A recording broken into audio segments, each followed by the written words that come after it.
Kelly Simons had spent months nursing her billionaire husband Derek through terminal brain cancer, recording his greedy family's threats and gathering evidence to protect her dying husband's fortune.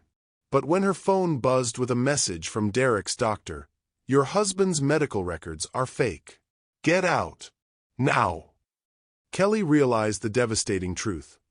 Derek had been pretending to die to test his family's loyalty, and she'd been his unwitting pawn in a deadly game. As black SUVs pulled into their driveway and Patricia Simons' voice echoed through the mansion, "Find them and make sure there are no witnesses left," Kelly grabbed 9-year-old Maya and ran for the back door, only to discover it was locked. Derek's test had worked too well. His family had revealed they were killers, and now Kelly and Maya were trapped in a house with murderers who would stop at nothing to silence the only people who knew their secrets. If you're enjoying this story, don't forget to hit that subscribe button, like this video, and comment where you're watching from.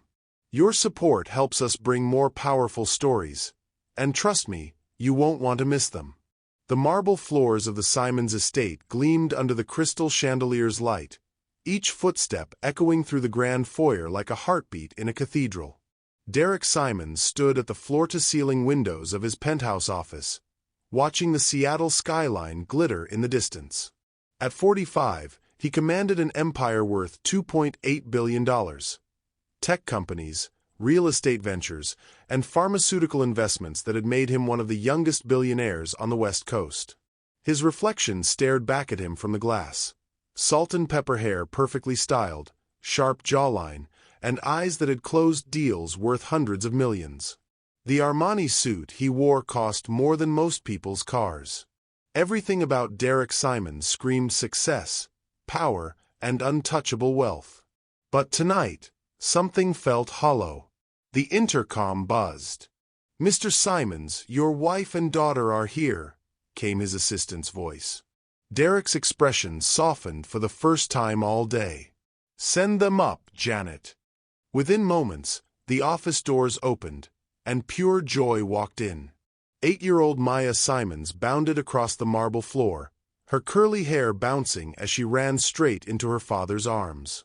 Behind her, Kelly Simons entered with the grace of a queen, her dark skin radiant against the cream-colored dress that hugged her curves perfectly. "Daddy!" Maya squealed, wrapping her small arms around Derek's neck. "Mommy said we could have dinner with you tonight." Derek lifted his daughter, spinning her around as her laughter filled the massive office. For a moment, the weight of business disappeared. This was what mattered. "Of course, Princess," Derek said, settling Maya on his hip. His eyes found Kelly's, and even after 10 years of marriage, she still took his breath away. "How was your day, beautiful?" Kelly smiled, but Derek caught the slight tension in her shoulders. She'd been working double shifts at the community center again, he could tell. Despite having access to unlimited wealth, Kelly insisted on maintaining her job as a social worker, helping underprivileged families in downtown Seattle. "Long," Kelly admitted, crossing the room to kiss Derek's cheek. "But seeing you two makes it worth it." Maya wiggled down from Derek's arms and ran to the massive windows. "Daddy, look! The city looks like diamonds." Derek and Kelly exchanged a look, the kind of wordless communication that only came with deep love and understanding. But Derek noticed the dark circles under his wife's eyes, the way she unconsciously rubbed her temple. "Kelly," Derek said softly, "you don't have to work so hard. We have enough money to." "Derek!" Kelly's voice was gentle but firm. "We've talked about this. Those families need me. I can't just abandon them because I married a billionaire." It was one of the 1,000 reasons Derek loved her. While his blood family had always been obsessed with wealth and status, Kelly remained grounded, compassionate, and utterly selfless. She'd never asked for a dime beyond what was necessary for Maya's needs. The office doors opened again, and Janet appeared. "Mr. Simons, Dr. Harrison is here for your appointment." Derek's stomach tightened. He'd been dreading this moment for weeks. "Send him in." Kelly frowned. Appointment? Derek, you didn't mention any appointment. Dr. Harrison entered, a distinguished man in his 60s with kind eyes and graying hair. Derek had specifically chosen him not just for his medical expertise, but for his discretion and acting ability when the situation called for it. "Good evening, Mr. Simons," Dr. Harrison said gravely. "Mrs. Simons, Maya." He nodded politely. "What's this about?" Kelly asked, unconsciously moving closer to Derek. Maya continued gazing out the window, oblivious to the tension building in the room. Derek took a deep breath. This was it, the moment that would change everything. He'd spent months planning this test, hiring the right people, creating the perfect scenario. He needed to know the truth about the people in his life. He needed to know who loved Derek Simons the man, and who loved Derek Simons the billionaire. "Kelly, sweetheart, sit down," Derek said, guiding her to the leather sofa. Dr. Harrison opened his medical bag and pulled out several official-looking documents. "Mr. Simons, I've received the results of your recent tests." Kelly's hand found Derek's, squeezing tight. "Tests? What tests? Derek, what's going on?" The doctor's face was perfectly grave. "I'm afraid it's not good news. The scans show a rare form of brain cancer, glioblastoma multiforme. It's aggressive." The color drained from Kelly's face.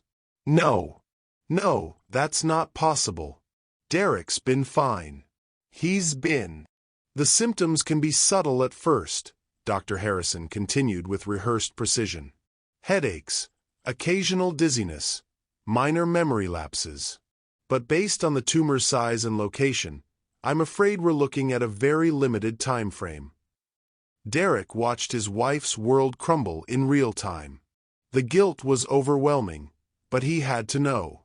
He had to see who would stand by him when the money didn't matter anymore. "How limited?" Derek asked, his voice steady despite the emotional storm inside him. 6 to 8 weeks, Dr. Harrison replied. "Maybe less." Kelly's sob echoed through the office. Maya turned from the window, sensing something was wrong. "Mommy, why are you crying?" Kelly immediately wiped her tears, forcing a smile for their daughter. "It's okay, baby. Mommy just got some sad news." Derek's heart shattered watching Kelly try to be strong for Maya while processing what she believed was his death sentence. This was already harder than he'd anticipated. Dr. Harrison packed his documents. "I'll leave you to process this. We should discuss treatment options soon, though I must be honest, the prognosis is poor regardless of intervention." After the doctor left, the office fell into crushing silence. Maya climbed onto the sofa between her parents, still not understanding but sensing the gravity of the moment. "Kelly," Derek began, but she silenced him with a kiss. Desperate, clinging, full of love and terror.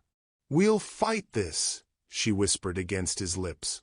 "We'll get second opinions, try experimental treatments, go anywhere in the world if we have to. I don't care what it costs." Derek's chest tightened. Even facing what she believed was his imminent death, Kelly's first thought wasn't about the money or her future security. It was about saving him. "Daddy, are you sick?" Maya asked in a small voice. Derek looked down at his daughter, his precious girl with Kelly's beautiful dark eyes and his stubborn chin. "Yes, princess. Daddy's sick. Will you get better?" The question hung in the air like a blade. Derek caught Kelly's eyes, seeing the fierce determination there despite her tears. "We're going to try everything possible to make Daddy better," Kelly said firmly. "Everything." "What do you think Derek's family will do when they find out about his condition? Will their reaction be what Derek expects, or will he be surprised by what he discovers? Let us know your thoughts in the comments below." That night, Derek made the calls. First to his brother Christopher, then to his parents. Each conversation was carefully measured, delivering the news with just the right amount of resignation and vulnerability. Christopher's response was immediate. "Jesus, Derek. I'll be on the first flight from New York. Have you updated your will recently?" His mother, Patricia, gasped dramatically. "Oh, my poor boy. Don't worry, darling. Daddy and I will handle everything. You just focus on getting your affairs in order." His father, Richard, was more direct. "Son, we need to discuss the business succession plan immediately. Can't leave things in limbo." Not one of them asked about his pain, his fears, or how Kelly and Maya were handling the news. The pattern was exactly what Derek had suspected, but it still stung. Kelly spent the night holding him, whispering prayers and promises into the darkness. She'd already started researching specialists, experimental treatments, and clinical trials. She was preparing to fight a war for his life while his blood family was preparing to divide his empire. The next morning brought chaos to the Simons estate. Christopher arrived first, his expensive luggage trailing behind him as he stormed into the mansion like he owned it. Derek's parents followed an hour later, Patricia already dressed in mourning black as if the funeral was next week. Derek watched from the security cameras as his family filed into his home, their faces masks of concern that barely concealed their calculating eyes. Kelly met them at the door with Maya, trying to maintain civility despite the circumstances. "Kelly, darling," Patricia said, her voice dripping with false sympathy. "How are you holding up? This must be so difficult for you." The emphasis on you wasn't lost on anyone. Derek clenched his fists watching the monitor. His mother had never hidden her disapproval of his marriage to Kelly. The racial undertones were always there, disguised as concerns about compatibility and different backgrounds. "I'm focused on Derek right now," Kelly replied with quiet dignity, "and making sure Maya feels secure during this time." Christopher knelt down to Maya's level. "Hey there, kiddo. Uncle Chris brought you something special from New York." As his family settled into the living room, Derek took a deep breath and prepared to face them. This was the moment of truth, when he would see exactly who his family really was when they thought his fortune was about to become available. He walked down the grand staircase, each step measured and deliberate. Kelly immediately moved to his side, her hand finding his elbow in a gesture of support. His family turned toward him with expressions of practiced concern. "Derek," his father said, rising from the antique armchair. "Son, we came as soon as we heard." The room fell silent except for Maya's quiet playing in the corner with her new toy from Christopher. Derek studied each face. His mother's pursed lips, his brother's shifty eyes, his father's forced composure. Then he looked at Kelly, her eyes red from crying but filled with unwavering love and determination. "I appreciate you all coming," Derek said, his voice carrying the weight of a man supposedly facing death. "We need to talk about what happens next." Patricia dabbed at her eyes with a handkerchief. "Oh, darling, you shouldn't worry about business matters now. You should focus on spending time with your family." The pause before family was subtle but pointed. Derek caught Kelly's slight flinch.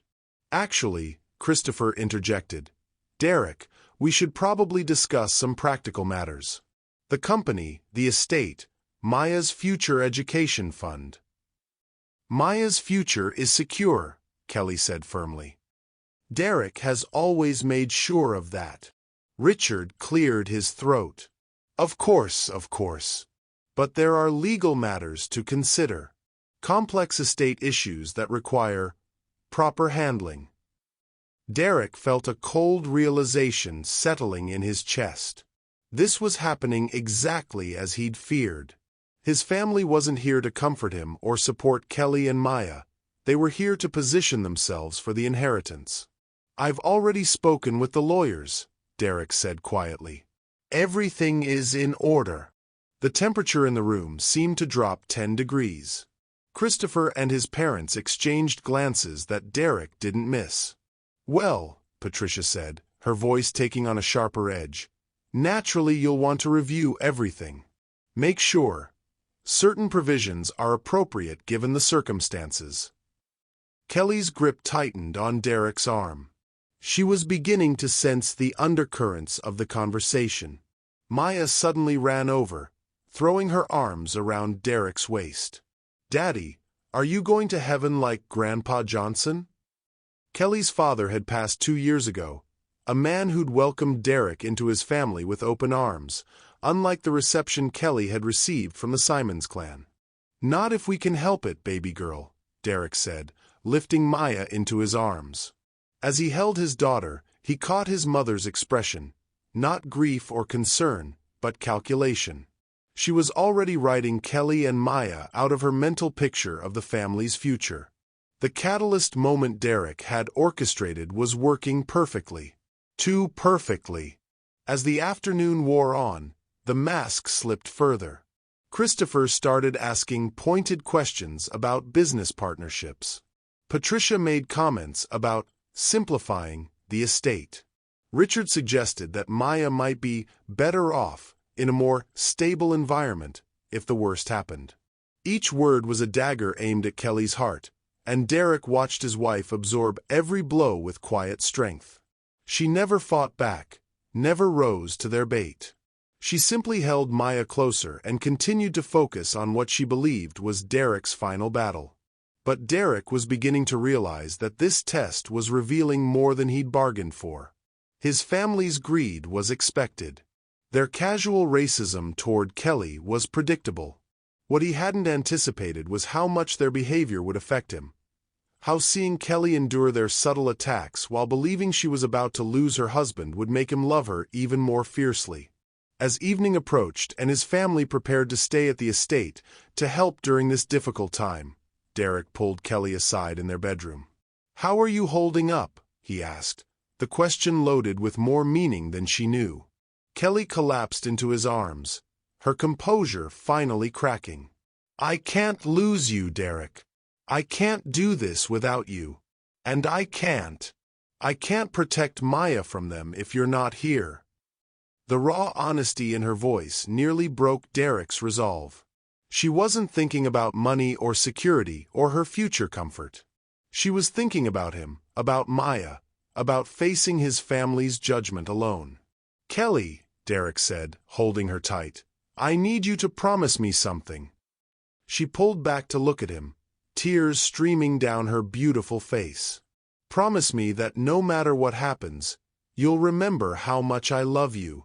How much I've always loved you. Promise me you'll never doubt that." Kelly nodded, pressing her forehead against his.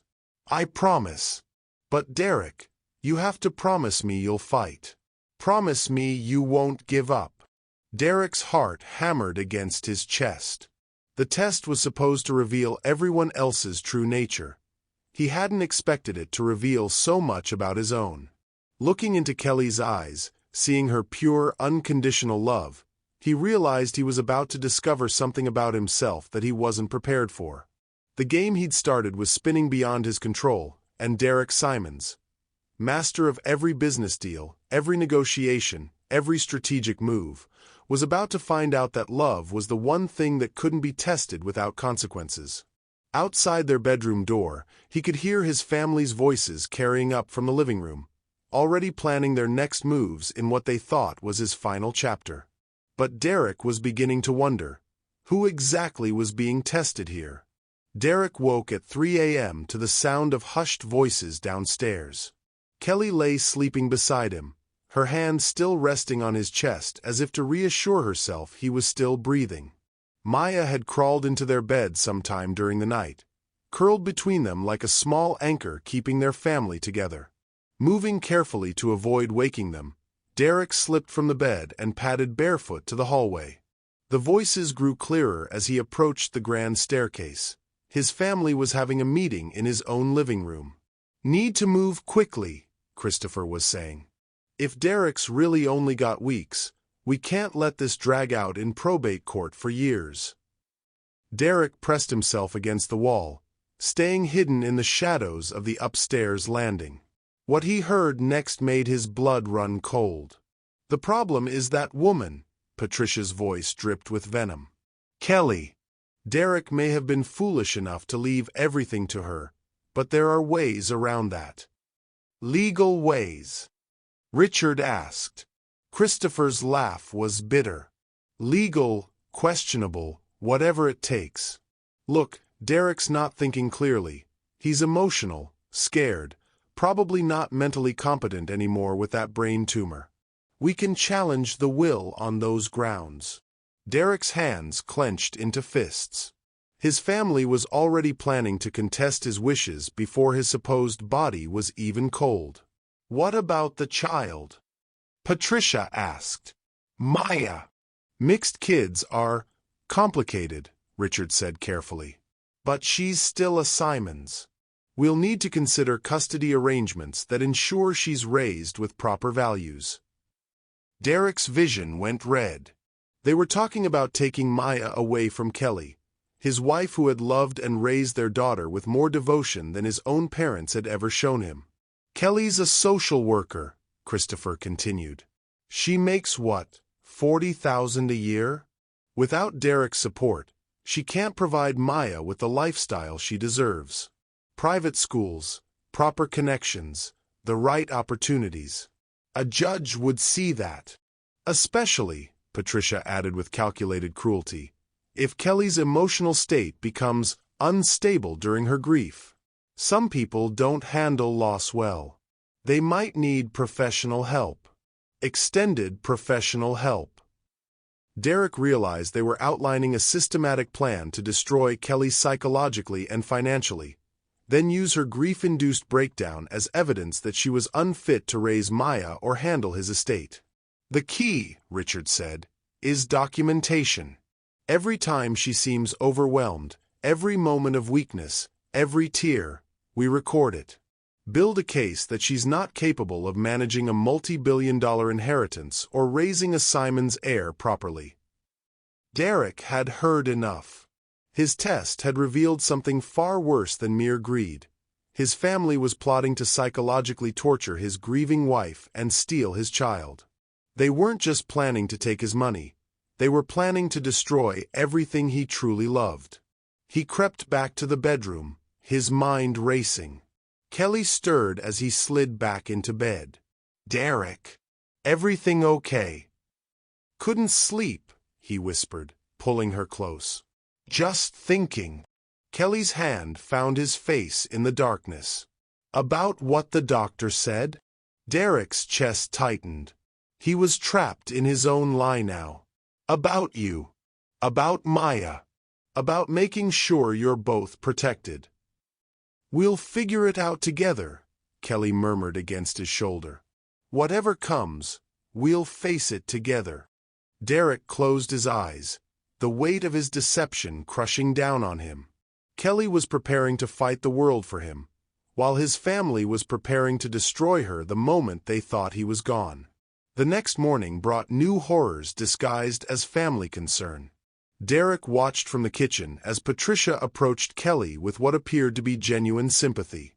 "Kelly, dear," Patricia said, settling beside her at the breakfast bar while Maya ate cereal nearby.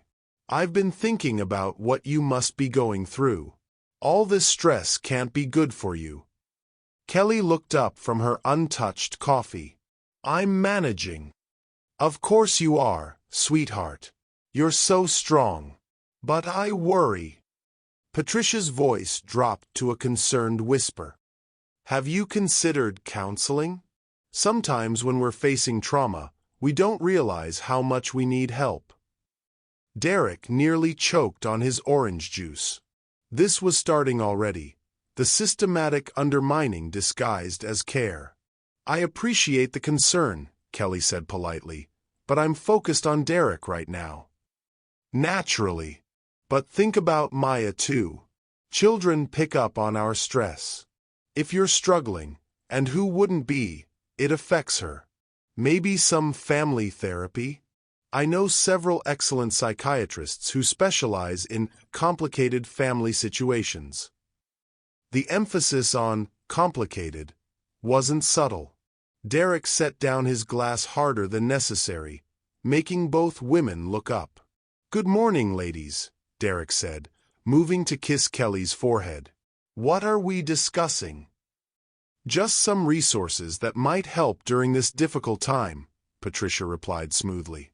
Christopher appeared in the doorway, phone in hand. "Derek, I've been making some calls. There's a specialist in Switzerland who's had promising results with cases like yours. Experimental treatment, very expensive, but—" "We can handle expensive," Kelly said immediately. Christopher smiled, but Derek caught the coldness in his eyes. "Well, that's the thing. The treatment requires immediate payment, up front. We're talking about $20 million minimum.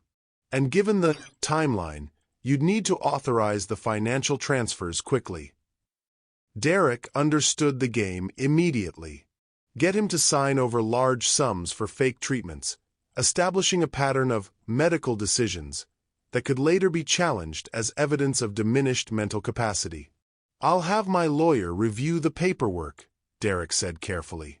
"Time might be a factor," Richard added, joining the conversation. "These specialists don't wait. If we delay, the opportunity could pass." Kelly's face went pale. She was genuinely terrified that Derek's family was trying to help while he might be letting pride or caution cost him his life. "Derek," she said quietly, "if there's a chance—" "There's always a chance," Derek said, taking her hand. "But we do this right. Together." The look of relief and love in Kelly's eyes nearly undid him. She trusted him completely, believed in him absolutely, even when she thought he was dying. After breakfast, Derek retreated to his home office with Kelly while his family discussed logistics in the living room. He needed to create space to think, to plan his next move. "Kelly," Derek said, closing the office door, "I need to ask you something important." She settled into the chair across from his desk, giving him her complete attention despite the exhaustion in her eyes. "If something happens to me," Derek began carefully, "what would you want for Maya? For yourself?" Kelly's face crumpled momentarily before she composed herself. "I'd want Maya to know how much her father loved her.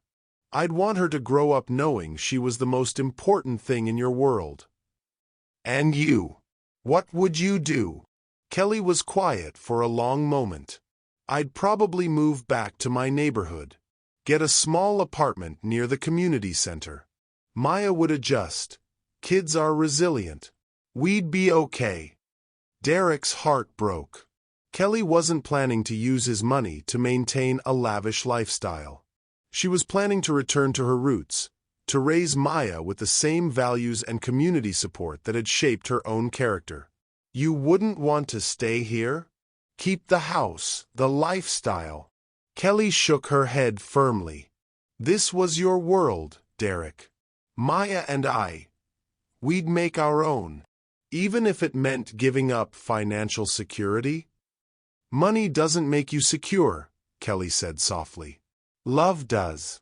Community does. Knowing who you are and where you belong, that's security."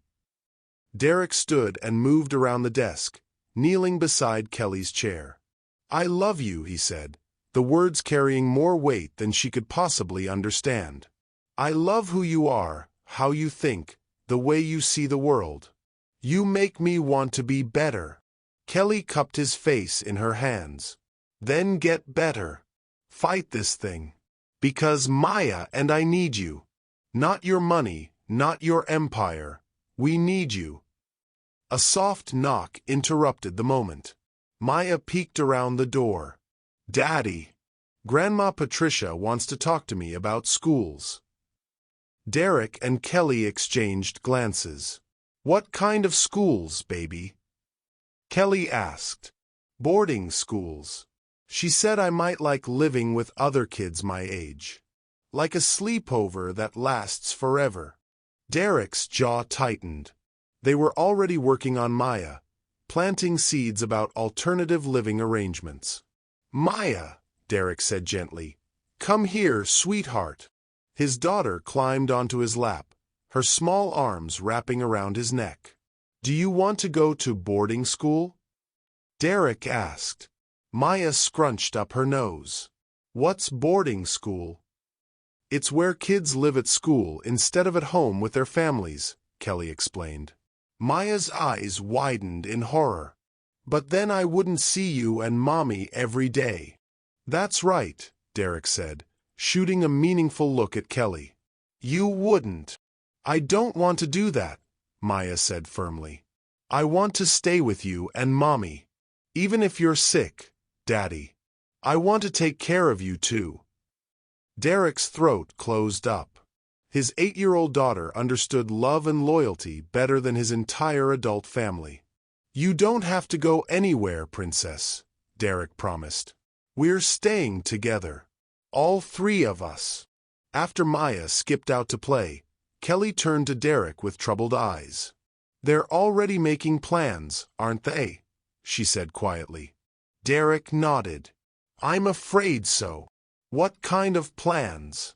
Derek hesitated. How much could he reveal without exposing his deception? "Plans that don't include you and Maya in the family." Kelly's face hardened with a determination Derek had rarely seen. "Then we'll make our own plans." "What do you mean?" Kelly stood and moved to the window overlooking the estate grounds. "I mean I'm not going to let them take Maya from me. I'm not going to let them dishonor your memory by tearing apart everything you built here." "Kelly!" She turned back to him, fire in her eyes. "No, Derek. I've been polite, I've been respectful, I've tried to keep the peace for your sake. But I can see what they're doing. The comments about my stability, the suggestions about Maya's needs, the way they look at me like I don't belong in this house." Derek felt a surge of pride and love so intense it nearly staggered him. This was Kelly at her most magnificent, protective, fierce, uncompromising when it came to family. "What are you thinking?" Derek asked. "I'm thinking," Kelly said, moving back to stand in front of him, "that if they want to play games, they should remember who they're playing with. I may not have been born into money, but I grew up fighting for everything I had. And I won't lose my daughter to people who measure love in dollar signs." Derek reached for Kelly's hands. "What do you need from me?" "Time," Kelly said simply. "Whatever time we have left, I need you to help me prepare. Legal documents, recordings, evidence of their intentions, anything that protects Maya if the worst happens." Derek's pulse quickened. Kelly was essentially asking him to help her gather the same kind of evidence he'd been collecting through his deception. But she wanted it for protection, not manipulation. "Done," Derek said. "We start today." Kelly leaned down and kissed him, pouring all her love and determination into the gesture. When she pulled back, Derek saw not the grieving wife his family expected to break down, but a warrior preparing for battle. "Your family has no idea who they're dealing with," Kelly said with a small, dangerous smile. Derek grinned back. "No," he said, "they really don't." The afternoon brought an unexpected ally. Derek's longtime assistant Janet knocked on the office door, her usually professional demeanor replaced by obvious distress. "Mr. Simons," she said, glancing around nervously, "I need to speak with you privately." Kelly started to leave, but Janet stopped her. "Actually, Mrs. Simons should hear this too." Derek felt his stomach drop. Had Janet discovered his deception? Did she know about Dr. Harrison's role in the fake diagnosis? "What is it, Janet?" Derek asked carefully. Janet closed the door and moved closer to the desk. "Your brother approached me this morning. He wanted copies of your medical records, financial statements, and personal communications." Derek's blood ran cold. Personal communications? Emails between you and Mrs. Simons. Text messages. He said he was worried about your mental state and wanted to document any concerning patterns in your behavior. Kelly's hand found Derek's arm. He wanted to spy on us? Janet nodded miserably. He offered me $50,000 for access to your private files. When I refused, he suggested that my loyalty might be misplaced, given the circumstances. Derek felt rage building in his chest. Christopher was trying to bribe his assistant to betray his privacy, probably looking for anything that could be twisted to suggest mental incompetence. What did you tell him? Kelly asked. I told him that my loyalty was to Mr. Simons, not to his bank account, Janet said firmly. But Mrs. Simons, I'm worried. If they can't buy the information they want, they might try other methods. Derek leaned back in his chair, processing this development. His family's scheme was more elaborate than he'd imagined. They weren't just planning to challenge his will, they were actively building a case for it. Janet, Derek said slowly, how long have you worked for me? 12 years, sir. In those 12 years, have you ever known me to make important decisions impulsively or without careful consideration? Janet's expression shifted from worry to something approaching indignation. Never, sir. You're the most methodical person I've ever known. Even under pressure, you analyze every angle.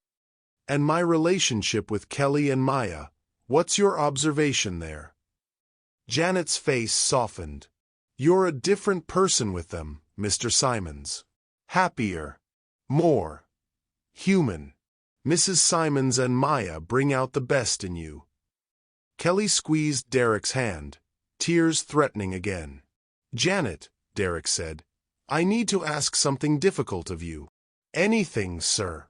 If my family approaches you again, I want you to pretend to consider their offer. String them along, see what else they're planning, but don't give them anything real. Janet's eyes widened. You want me to spy on them? I want you to protect my wife and daughter, Derek said quietly. Can you do that? Janet looked between Derek and Kelly, seeing the love and desperation there. Yes, sir. I can do that. After Janet left, Kelly turned to Derek with new understanding in her eyes. This isn't just about inheritance, is it? She said. They're planning something bigger. Derek nodded grimly. I think they want to prove I'm mentally incompetent so they can challenge any decisions I make. Then they'll go after custody of Maya, claiming you're too unstable to care for her properly. Kelly's face went white. They can't do that. Maya is my daughter. With enough money and the right lawyers, they can try anything, Derek said. But Kelly, I promise you, I won't let that happen. What lengths do you think Derek's family will go to in order to get what they want? And how far would you go to protect your children from people who wanted to tear your family apart? Share your thoughts below. Kelly stood and began pacing, her mind clearly racing through possibilities and strategies. We need evidence, she said finally. Documentation of their real motives, recordings of them discussing their plans. Proof that this isn't about your best interests or Maya's welfare. Derek felt a mix of pride and guilt. Kelly was essentially outlining the same investigative approach he'd been using, but her motives were pure while his had been deceptive. How do we get that evidence? Derek asked, though he already knew. Kelly stopped pacing and looked at him with the same expression she wore when tackling impossible cases at the community center. We make them think they're winning, she said. We let them believe I'm breaking down, that you're getting worse, that their plan is working. And while they're congratulating themselves, we document everything. Derek stared at his wife in amazement. Kelly had just outlined a counter-deception that would expose his family's true nature while protecting Maya and their marriage. She was brilliant, strategic, and utterly committed to their family's survival. That's dangerous, Derek said. If you pretend to be unstable, They could use that against you later. Kelly's smile was sharp with determination. Let them try. I've been underestimated my whole life, Derek. By teachers who thought a poor black girl couldn't excel academically. By supervisors who thought I was too soft for social work. By your family who thinks I'm too weak to fight for what matters. She moved back to stand in front of Derek, her hands on his shoulders. They have no idea what I'm capable of when my family is threatened, Kelly said softly. And neither do you. Derek looked up at his wife, really looked at her, and realized she was right. He'd been so focused on testing everyone else's loyalty that he'd failed to fully appreciate the warrior he'd married. Kelly wasn't just loving and devoted. She was strategic, intelligent, and absolutely fierce when it came to protecting the people she loved. What do you need me to do? Derek asked. Just trust me, Kelly said. And no matter what you see or hear over the next few days, remember that I love you and Maya more than anything else in this world. Can you do that? Derek nodded, though something in Kelly's tone sent a chill down his spine.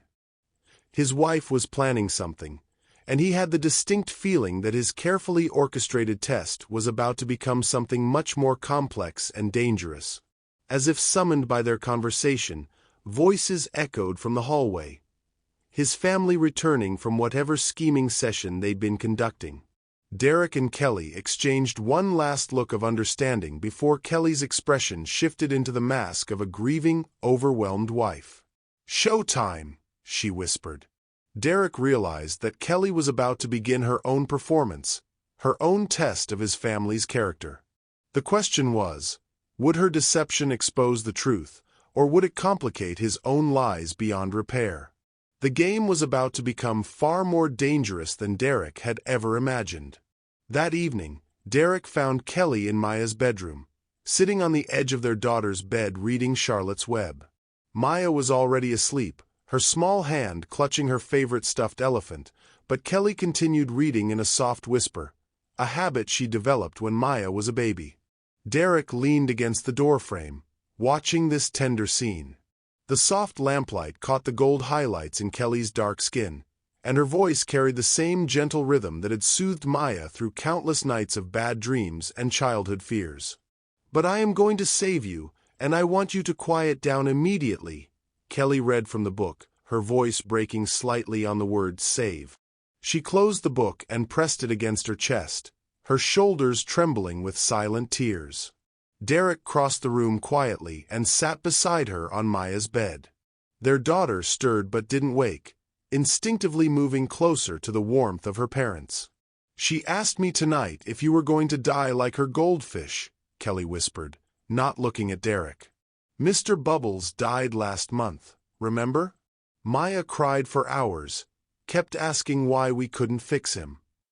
Derek's chest tightened. "What did you tell her?" "I told her that sometimes grown-ups get sick in ways that are different from goldfish," Kelly said, her voice barely audible.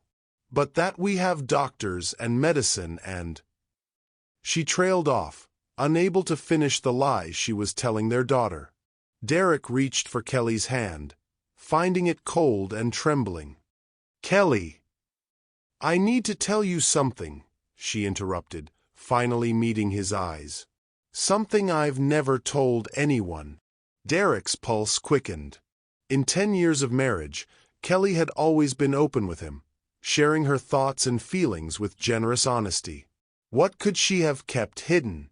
"When I was 12, Kelly began, her voice steady despite the tears, "my mama got diagnosed with breast cancer. Stage 3. The doctors gave her maybe 6 months. Derek felt the blood drain from his face. He'd known Kelly's mother had died when Kelly was young, but she'd never shared the details. "Mama fought for 2 years, Kelly continued. 2 years of chemo, radiation, experimental treatments that cost more than Daddy made in 5 years. We lost our house, sold everything we owned, moved in with my grandmother in that tiny apartment on the south side." Derek squeezed her hand, beginning to understand. "But you know what the worst part was?" Kelly asked, looking down at Maya's sleeping form. It wasn't watching Mama get sick. It wasn't the poverty or the fear. It was watching Daddy slowly stop believing she would get better. Derek's throat closed up. I could see it in his eyes, Kelly whispered. The moment he gave up hope.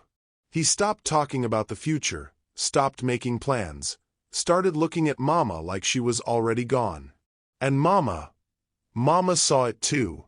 She died 3 weeks later. Kelly turned to face Derek fully, her dark eyes blazing with fierce determination. I won't do that to you, she said firmly. I won't give up hope. I won't look at you like you're already dead. I don't care what the doctors say. I don't care about statistics or prognosis. I'm going to fight for you until my last breath. Derek felt his carefully constructed deception crumbling under the weight of Kelly's raw honesty. Here was his wife, sharing her deepest trauma, using it to fuel her determination to save him from an illness he didn't even have. Kelly, Derek said, his voice cracking, I need you to know. No, Kelly interrupted, pressing her finger to his lips. Don't you dare tell me it's hopeless. Don't you dare ask me to prepare for the worst. We're going to beat this thing, Derek Simons, and we're going to do it together. Derek caught her finger in his hand and kissed it gently. The guilt was overwhelming, but something else was stronger. A profound love and respect for the woman who had just bared her soul to give him strength for a battle he wasn't even fighting. I love you, Derek said, the words carrying more weight than Kelly could possibly understand. I love your strength, your hope, your refusal to give up. You make me want to be worthy of that faith. Kelly leaned forward and kissed him, soft and sweet and full of promise. When they broke apart, Maya stirred between them. Mommy! Maya mumbled sleepily. Daddy! We're here, baby, Kelly whispered, smoothing Maya's curls. Mommy and Daddy are both here. Maya opened her eyes halfway. Are you crying? Happy tears, Derek said quickly. Because I get to be here with my 2 favorite girls. Maya smiled and reached up to touch Derek's face. I love you, Daddy. Even if you're sick. I love you too, Princess. More than all the stars in the sky. And all the fish in the sea, Maya added, continuing their familiar ritual. And all the possibilities in the universe, Derek finished, his voice thick with emotion. Maya giggled and snuggled back into her pillow. Within minutes, she was asleep again, completely secure in the love of her parents. Derek and Kelly sat in comfortable silence for a long moment, watching their daughter sleep. The room felt like a sanctuary, a safe space away from the machinations and schemes happening elsewhere in the house. Derek, Kelly said softly, can I ask you something? Anything. When you were building your company, what kept you going during the hardest times? Derek considered the question. Honestly, the dream of being able to provide for the family I hoped to have someday. I wanted to build something that would give my children opportunities one never had. Kelly smiled. What opportunities didn't you have?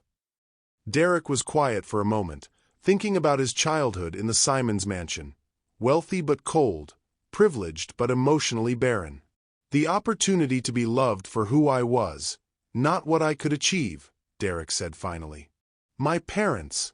They loved my accomplishments, my potential, my ability to carry on the family legacy.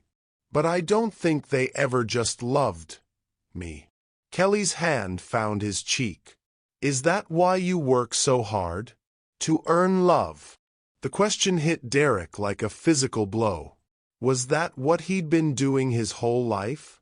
Working, achieving, accumulating wealth and success to prove he was worthy of love? Maybe, Derek admitted. Until I met you. What changed? You loved me when I was nobody, Derek said, remembering their first meeting at a coffee shop near Kelly's social work office. He'd been there for a business meeting.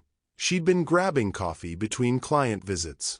I was just some guy in a suit who couldn't figure out the espresso machine.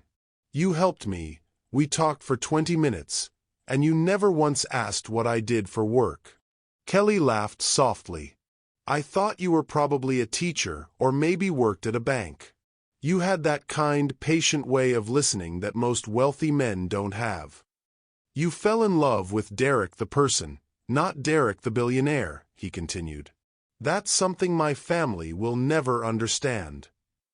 Kelly was quiet for a moment, studying his face in the dim light. "Is that why this is so hard?" she asked. "Facing mortality?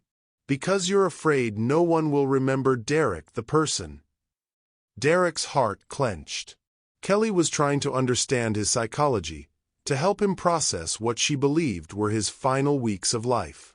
She was being a counselor, a partner, a best friend, everything he needed her to be, based on a lie. "I'm not afraid of being forgotten," Derek said truthfully. "I'm afraid of losing time with you and Maya. I'm afraid of not being here to protect you from people who don't understand what we have." Kelly's eyes flashed with something fierce. "You don't need to protect us, Derek. We're stronger than you think." Before Derek could respond, a soft knock interrupted the moment. Christopher appeared in the doorway, his expression carefully neutral. "Sorry to interrupt," he said in a stage whisper. "Dad wants to discuss some business matters while you're feeling up to it." Derek felt Kelly tense beside him. The implication was clear: handle business now, while Derek was still mentally competent enough to sign documents. "It's late, Christopher," Derek said. "Can't it wait until morning?" "Well, that's the thing," Christopher said, stepping into the room. "Some of these matters are time-sensitive. The Swiss treatment program, for instance. They need commitment and payment by midnight European time, or the slot goes to someone else." Derek's jaw tightened. The fake treatment program, another attempt to get him to make large financial transfers under pressure. "I'll be down in a few minutes," Derek said firmly.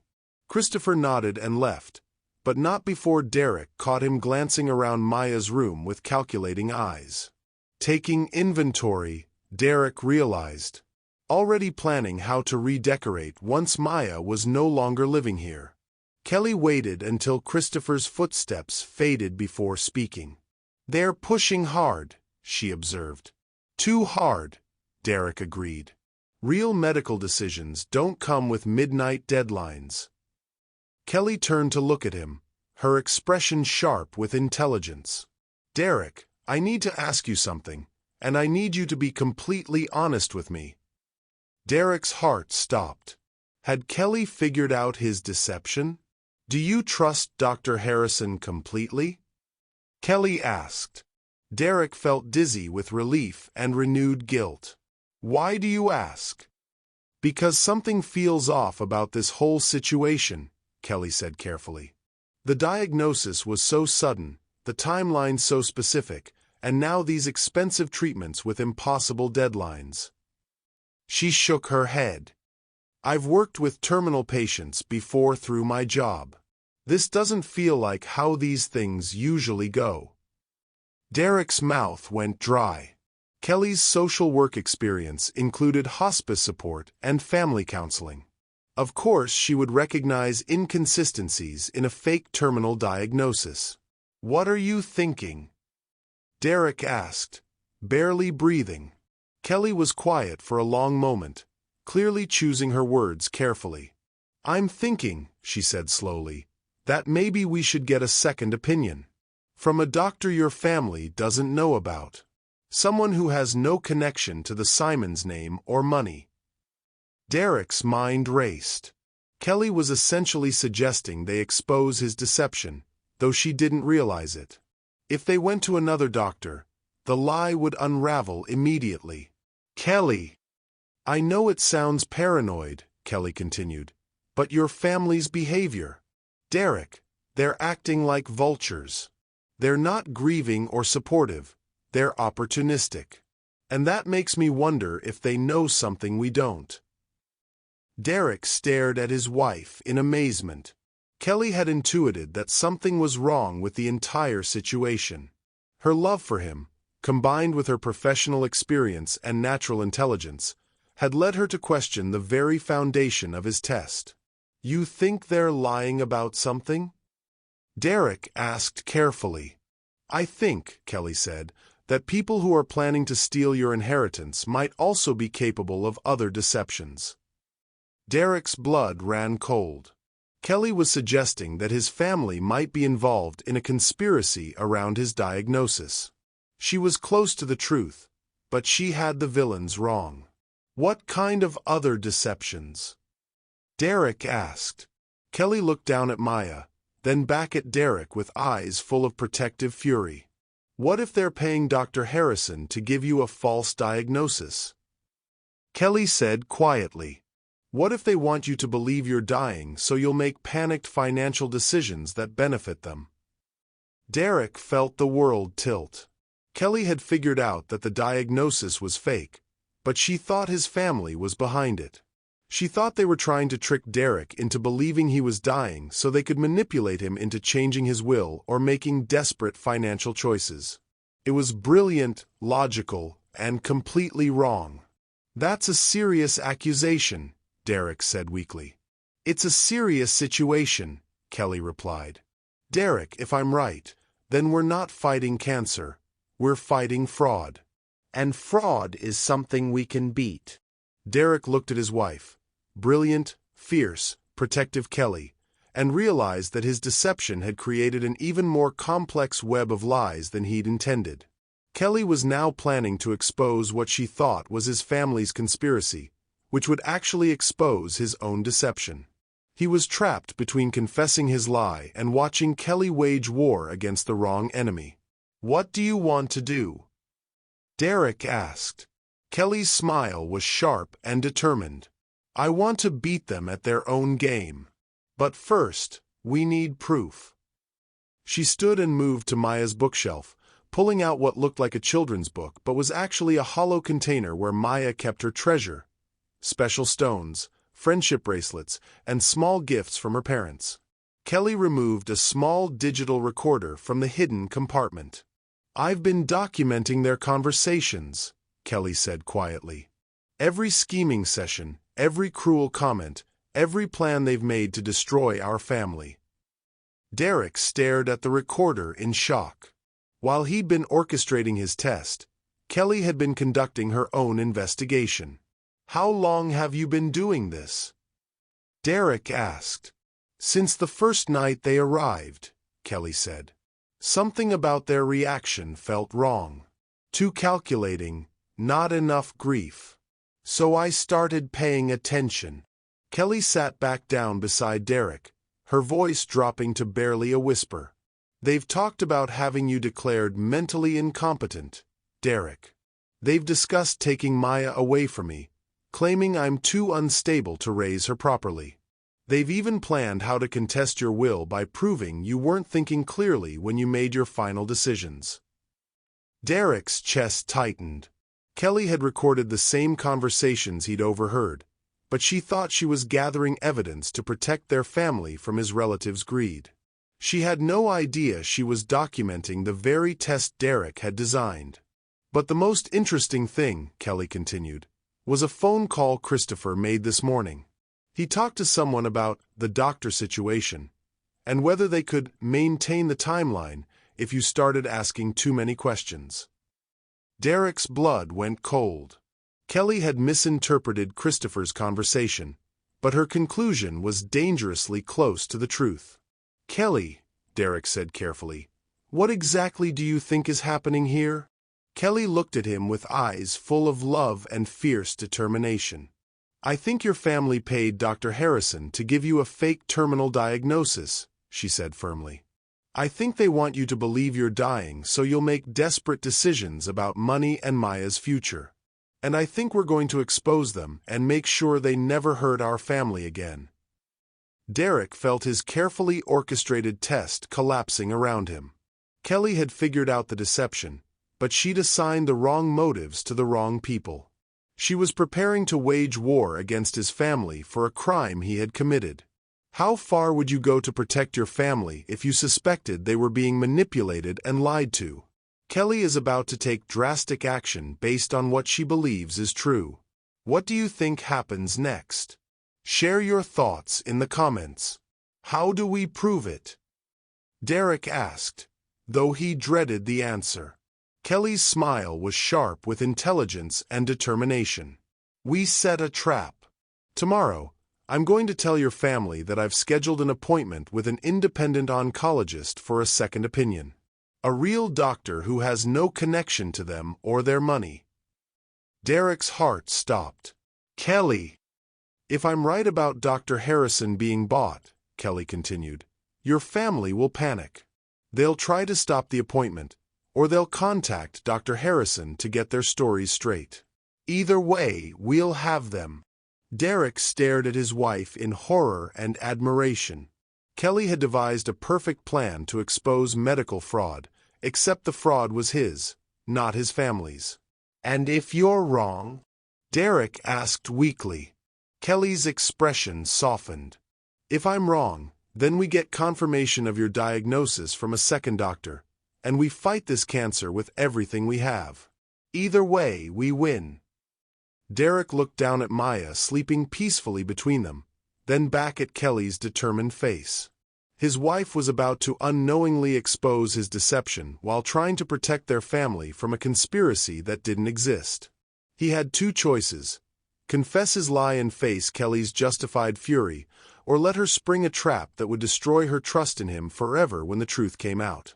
Kelly, Derek said, reaching for her hands, before you do anything tomorrow, I need you to know something. Kelly's eyes searched his face. What? Derek looked at his wife, the woman who had just shared her deepest trauma to give him strength, who was planning to wage war against his family to protect their daughter, who loved him with a fierceness that took his breath away, and realized that some tests revealed more about the tester than the tested. I need you to know, Derek said, his voice breaking, that you are the most extraordinary woman I've ever known. Your intelligence, your courage, your absolute devotion to our family. Kelly, you're everything I could ever want in a partner and more. Kelly's eyes filled with tears. Derek, you're scaring me. Why does this sound like goodbye? It's not goodbye, Derek said firmly. It's the opposite. It's me finally understanding what I have, what we have, and being grateful for every moment. Kelly leaned forward and kissed him, soft and desperate and full of love. Then help me fight for it, she whispered against his lips. Help me protect our family. Derek closed his eyes, holding Kelly close while Maya slept peacefully beside them. His test had revealed everything he'd wanted to know about his family's true nature. But it had also revealed something he hadn't expected about his wife. She was capable of outmaneuvering, outthinking, and outfighting anyone who threatened the people she loved. The question now was whether Derek was brave enough to face the consequences of his deception, or whether he would let Kelly's misguided investigation destroy the very trust he'd been trying to test. As Kelly settled back against his shoulder, already planning tomorrow's confrontation with his family, Derek realized that his carefully controlled test had become something far more dangerous and unpredictable. Tomorrow, Kelly would set her trap, and Derek would have to decide whether to confess his lies or watch the woman he loved wage war against the wrong enemy in defense of a truth that didn't exist. The intimacy of this moment, Maya sleeping peacefully, Kelly's head on his shoulder, the three of them safe in the sanctuary of their daughter's room, felt like the calm before a storm that would either strengthen their family forever or tear it apart. Derek held his wife closer, breathing in the scent of her hair, memorizing the weight of her against his chest. Tomorrow would bring consequences he couldn't control. Tonight, he just wanted to hold his family and pretend that love was enough to protect them from the chaos his deception was about to unleash. Derek woke to the sound of hushed but heated voices in the hallway outside their bedroom. The digital clock read 5:47 a.m., and Kelly was already gone from their bed. Through the crack under the door, he could see shadows moving, His family was having another early morning strategy session. But this time, Kelly's voice was among them. Derek's blood turned to ice. He slipped from bed and crept to the door, pressing his ear against the wood. "Don't think you understand the gravity of the situation," Patricia was saying, her voice sharp with barely contained anger. "I understand perfectly," Kelly replied, her tone calm but unmistakably dangerous. "The question is whether you do." Derek carefully opened the door a fraction of an inch, peering into the hallway. Kelly stood facing his family like a lone warrior confronting an army. She was still in her pajamas and robe, but her posture radiated confidence and controlled fury. "Kelly, dear," Richard said with patronizing false kindness, "you're obviously under tremendous stress. Perhaps you should let the adults handle these medical decisions." "The adults?" Kelly's voice dropped to a whisper that somehow carried more menace than shouting. "You mean the adults who showed up here and immediately started planning how to divide Derek's assets? The adults who've spent more time with lawyers than doctors? Those adults?" Christopher stepped forward, his face flushed with anger. "Now look here." "No," Kelly cut him off, her voice rising slightly. "You look here. I've been listening to your conversations for days. I know exactly what you're planning, and I'm telling you right now, it's not going to happen." Derek's heart hammered against his ribs. Kelly was confronting his family directly, throwing down a gauntlet that could have devastating consequences. "I don't know what you think you heard," Patricia said carefully, "but you're clearly misinterpreting." "I have recordings," Kelly said simply. The hallway fell dead silent.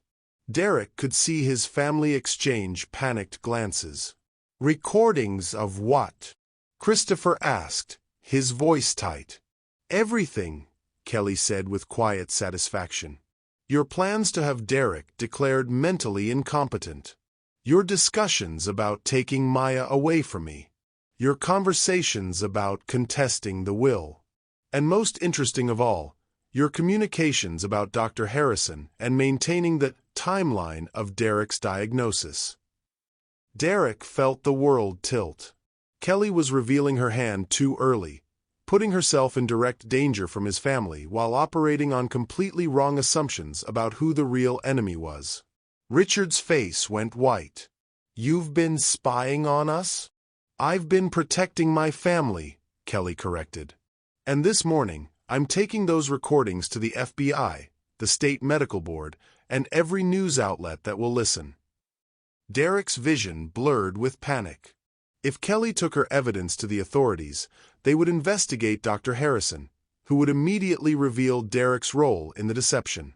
The fake diagnosis would be exposed, but so would Derek's elaborate test. Kelly would learn that her husband, not his family, was the one who had lied to her. "Kelly," Patricia said, her voice taking on a dangerous edge, "you're making a very serious mistake." "The only mistake I made," Kelly replied, "was not acting sooner. But that ends today." Christopher moved closer to Kelly, his body language becoming threatening. "You have no idea what you're dealing with. The Simons family has connections you can't imagine. Judges, politicians, police commissioners, people who owe us favors." Kelly didn't back down an inch. "Are you threatening me?" "I'm educating you," Christopher said coldly, "about the reality of your situation. A poor social worker with a mixed-race child, making wild accusations against one of Seattle's most prominent families? Who do you think people will believe?" Derek saw red. His brother had just crossed every line imaginable, using racial slurs and threatening Kelly's credibility and safety. Derek was about to burst from the bedroom when Kelly's response stopped him cold. "You're right," Kelly said, her voice suddenly soft and agreeable. "You do have connections. Power. Money. All the advantages." Christopher smiled smugly, thinking he'd intimidated her into submission. "But you made one crucial mistake," Kelly continued, her voice hardening to steel.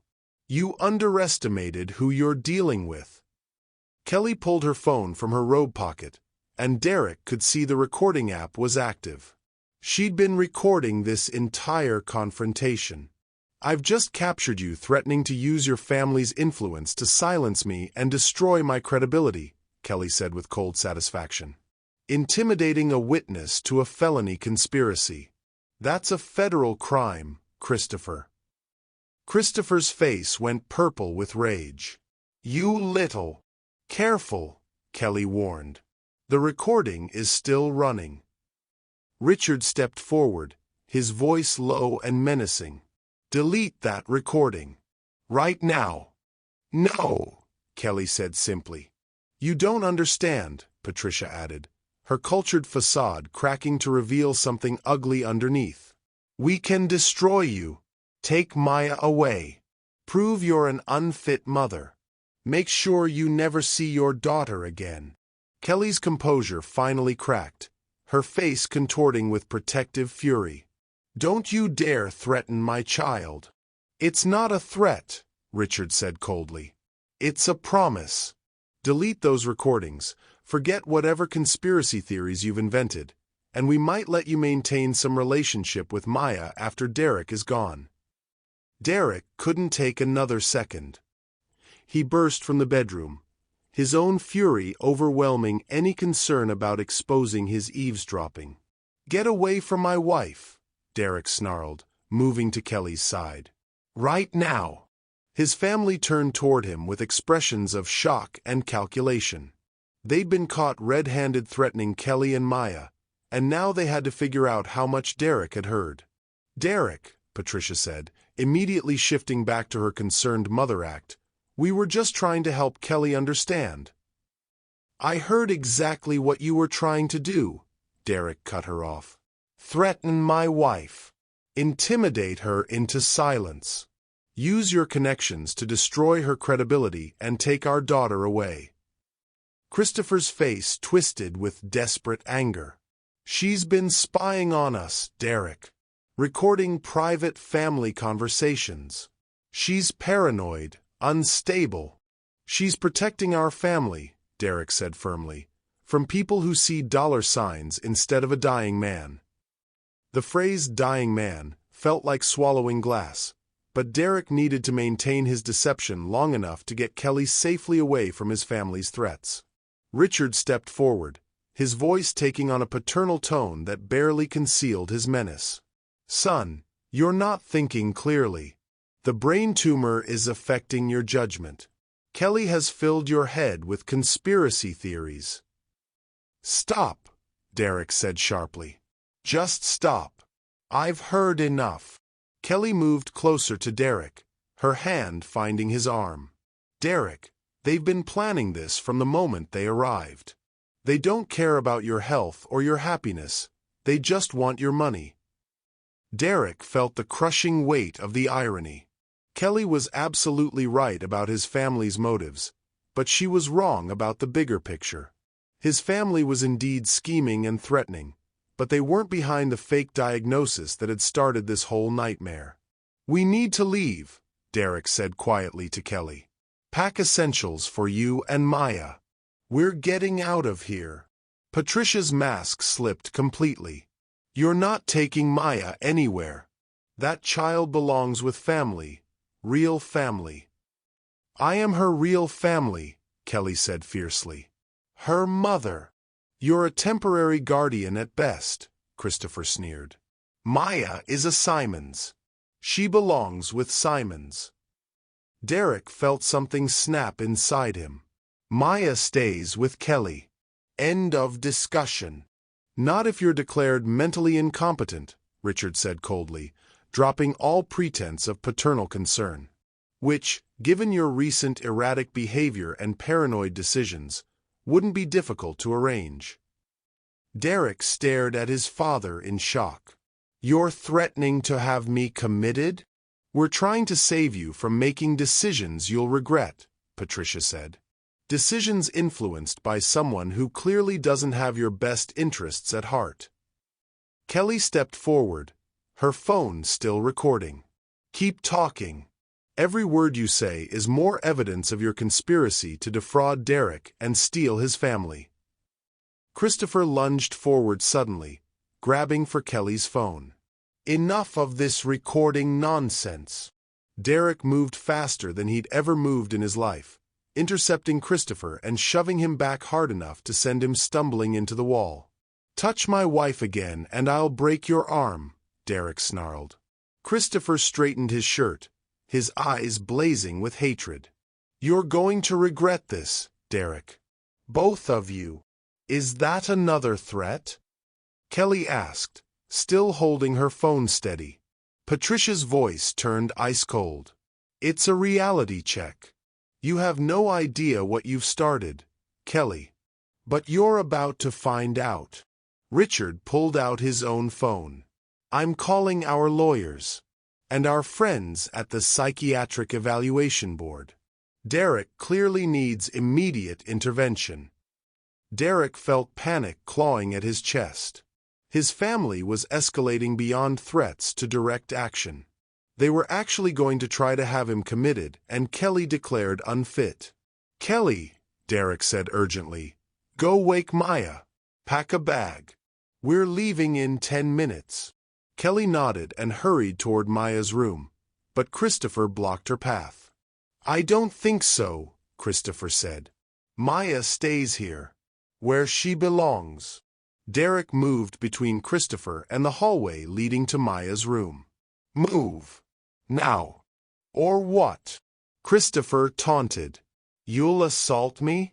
That'll look great in the competency hearing. Derek realized they were trapped. Any aggressive action on his part would be used as evidence of mental instability.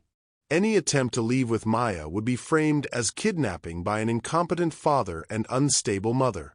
Kelly seemed to realize the same thing. Derek, she said quietly, they've planned this perfectly. We can't leave without playing right into their hands. Patricia smiled coldly. Finally, some sense. Now, Kelly, let's discuss this situation rationally. There's nothing to discuss, Kelly said firmly. I'm taking my evidence to the authorities today, and you're all going to prison for conspiracy and fraud. Richard laughed harshly. Evidence of what, exactly? Family members expressing concern about a dying relative's judgment? Discussing legal matters related to estate planning? There's no crime there. Derek's heart sank. His father was right. Kelly's recordings would show his family being manipulative and greedy, but not necessarily criminal. Meanwhile, any investigation would expose Derek's own deception, destroying Kelly's trust forever. Kelly, Derek said desperately, maybe we should think about this. Kelly turned to stare at him in shock. Think about what? Derek, they just threatened to take Maya away from me. They're planning to have you declared mentally incompetent. What is there to think about?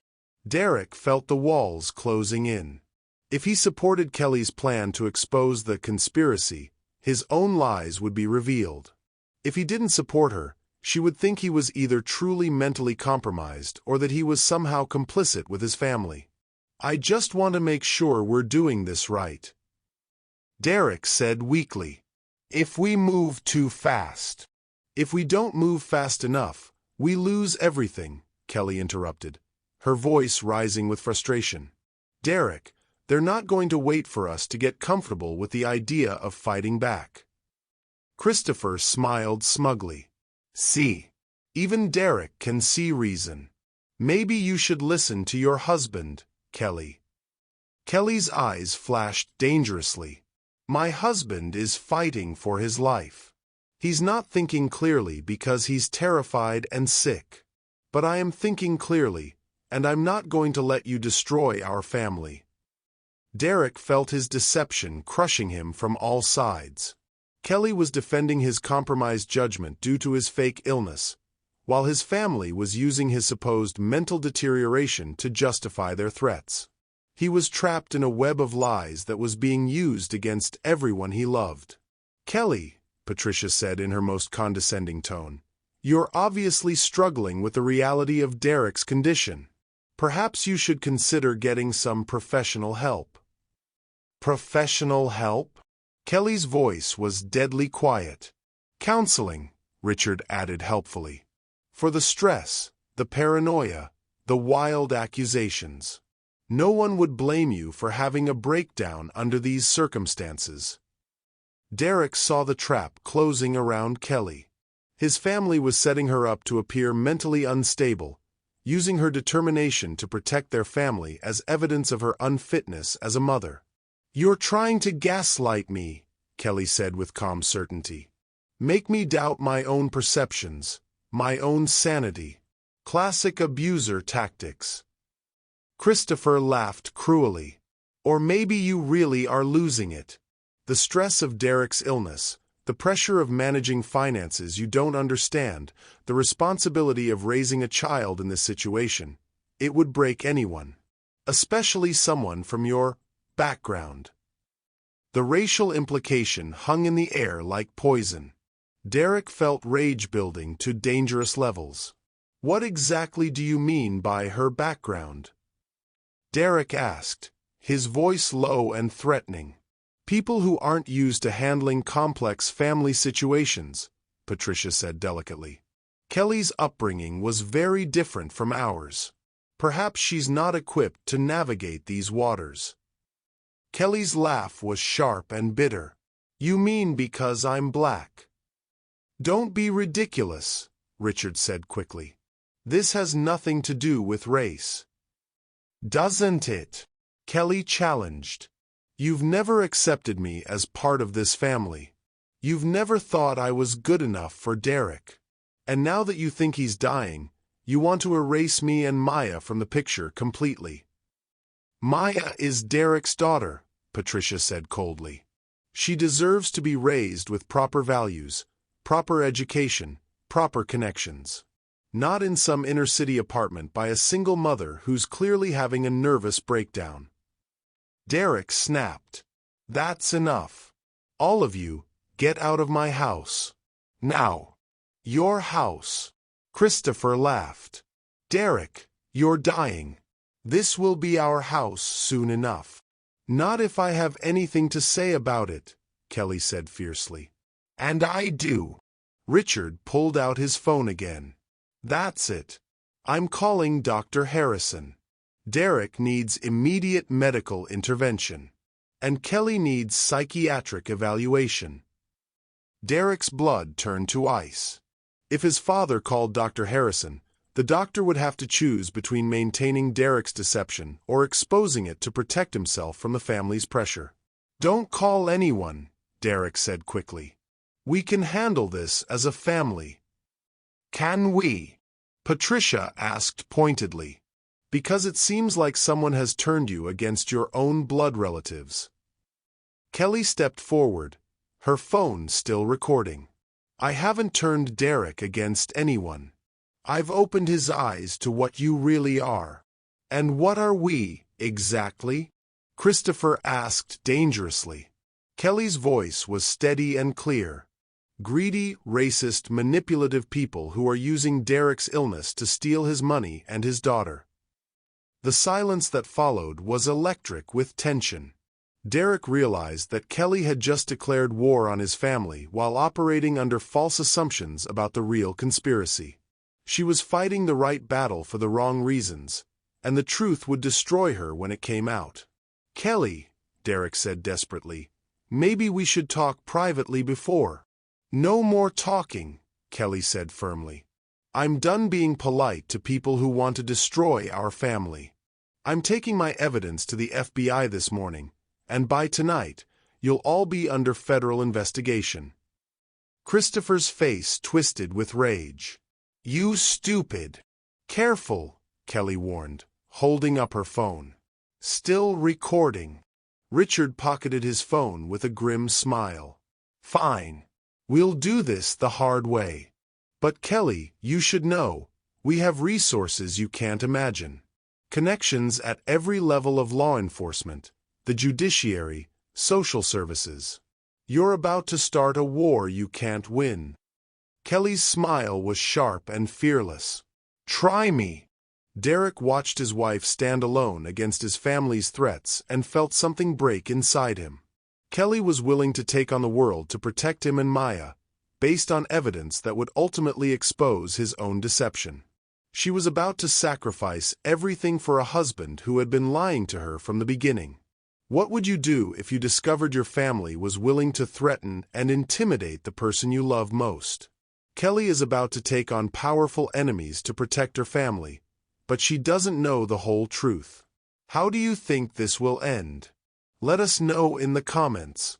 Daddy!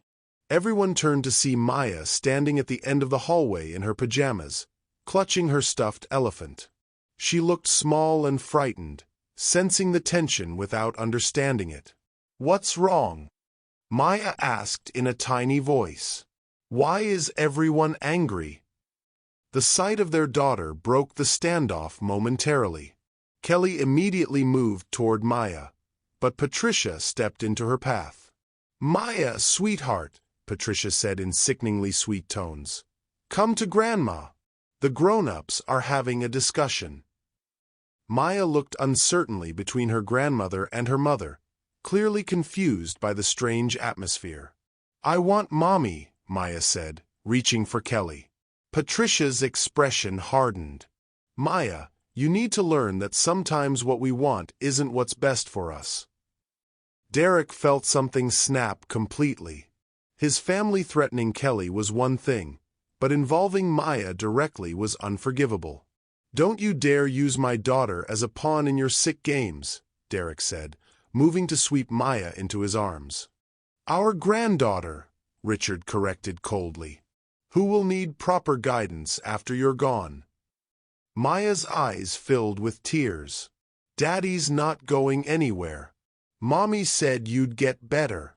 Derek's heart shattered. Maya had complete faith in Kelly's promise that they would beat his illness, an illness that didn't exist. "That's right, baby," Kelly said firmly, finally pushing past Patricia to reach Maya. "Daddy's going to be fine, and we're all going to stay together." Christopher laughed harshly. "Keep telling yourself that." Maya buried her face in Derek's shoulder, overwhelmed by the adult emotions swirling around her. "Everyone out," Derek said quietly, his voice carrying absolute authority. "Get out of my house. Now." "Derek," Patricia began. "Now!" Derek roared, making Maya jump. His family exchanged glances, then began moving toward the stairs with calculated slowness. "This isn't over," Christopher said as he passed. "No," Kelly agreed. "It's not. But when it is, you'll be the ones who lose everything." After his family left, Derek, Kelly, and Maya stood in the hallway, the silence heavy with tension and unspoken fears. "Daddy," Maya said quietly, "are the mean people going to hurt us?" Derek met Kelly's eyes over their daughter's head. Kelly's expression was fierce with protective determination, but Derek could see the fear underneath. She was preparing to wage war against powerful enemies to protect a family based on a lie. "No one's going to hurt us, Princess," Derek said, though the words felt hollow. "Mommy and Daddy won't let that happen." Kelly nodded firmly. "That's right. We protect each other. Always." Derek held his daughter close and watched his wife begin planning their next moves, knowing that every strategy she developed would ultimately expose his deception and destroy the very trust she was fighting to preserve. The danger spiral had begun, and Derek realized that his test had created a situation where everyone he loved would be hurt, no matter what he did next. The morning sun cast long shadows across the Simons estate as Derek stood in his office, staring at the phone in his trembling hands.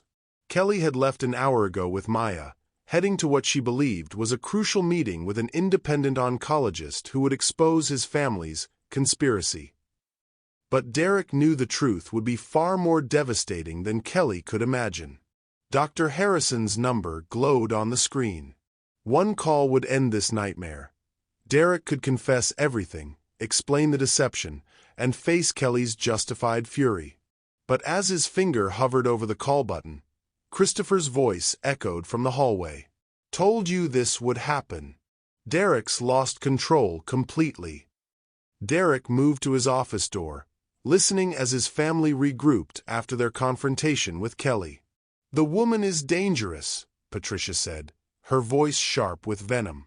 "She actually thinks she can take on the Simons family and win." "Let her try," Richard replied coldly. "We have contingency plans." Derek's blood chilled. Contingency plans? What kind of contingency plans? Christopher asked. Richard's voice dropped to a whisper, but Derek caught every word. "I've already spoken with Judge Morrison. He owes us several favors from the hospital wing donation. If Kelly tries to present her evidence, we'll have her committed for psychiatric evaluation." Derek's vision blurred with rage and panic. His family wasn't just planning to discredit Kelly, they were planning to have her institutionalized. "On what grounds?" Patricia asked. "Paranoid delusions, conspiracy theories, threats against a prominent family during a time of grief," Richard listed methodically. "Morrison will sign the order. 72-hour hold. Minimum. Possibly longer if she continues making wild accusations." Derek felt the walls closing in. While Kelly was trying to expose what she thought was his family's medical fraud, his family was preparing to destroy her credibility by having her declared mentally ill. "What about Maya?" Christopher asked. "Emergency custody," Patricia said with cold satisfaction. "Poor child, losing her father to terminal illness and her mother to a psychiatric breakdown. She'll need stable family members to care for her." Derek's hands clenched into fists. His deception had created a perfect storm where everyone he loved would be destroyed. Kelly would be institutionalized for trying to protect him from a conspiracy that didn't exist, and Maya would be taken away based on lies Derek himself had created. His phone buzzed with a text from Kelly, at the hospital. "Dr. Martinez is reviewing the case files now. This is it, Derek. We're going to expose them." Derek's heart shattered. Kelly was walking into a trap of his own making, and there was no way to warn her without confessing his deception. Another text arrived, this one from an unknown number. "Mr. Simons, this is Dr. Martinez's office. We need to speak with you immediately regarding your wife's appointment. Please call 5550147. Derek's hands shook as he dialed the number. A professional voice answered on the first ring. "Mr. Simons? This is Dr. Elena Martinez. Your wife is here requesting a second opinion on your terminal diagnosis, but I'm afraid there's a significant problem." Derek's throat closed up. "What kind of problem?" "Mr. Simons, I've reviewed the medical records your wife provided, and I need to ask you directly. Are you actually ill?" The question hung in the air like a blade. Derek closed his eyes, knowing this was the moment everything would unravel. "Dr. Martinez," Derek said carefully, "what exactly did my wife tell you?" "She believes your family has paid Dr. Harrison to give you a false terminal diagnosis as part of an inheritance fraud scheme. She has recordings of conversations that she claims prove this conspiracy." "But Mr. Simons..." Dr. Martinez paused. "The medical records she's shown me are clearly fabricated. The imaging studies are inconsistent, the lab values don't match the supposed diagnosis, and frankly, you sound perfectly healthy on this phone call." Derek felt the world spinning out of control. "Where is my wife now?" "She's in my office, waiting for me to confirm her suspicions about Dr. Harrison." "But Mr. Simons, if these medical records are fake, and you're not actually dying, then your wife's accusations about your family are based on false premises. She's about to make very serious allegations to law enforcement based on incorrect information." Derek's mind raced. Kelly was moments away from exposing what she thought was his family's conspiracy, but the investigation would reveal that Derek himself was the source of the deception. She would learn that her husband, not his family, had lied to her about dying. "Dr. Martinez," Derek said desperately, "I need you to stall my wife. Don't tell her anything yet. Give me 30 minutes to get there. Mr. Simons, I'm not comfortable being involved in whatever deception is happening here." "Please," Derek interrupted. "My wife and daughter's safety depends on this. My family has made threats. If Kelly exposes this situation without understanding the full truth, she could be in real danger." Dr. Martinez was quiet for a long moment. 30 minutes. "But then I'm telling your wife everything, and I'm reporting this situation to the appropriate authorities." Derek hung up and grabbed his keys, his mind spinning with desperate plans.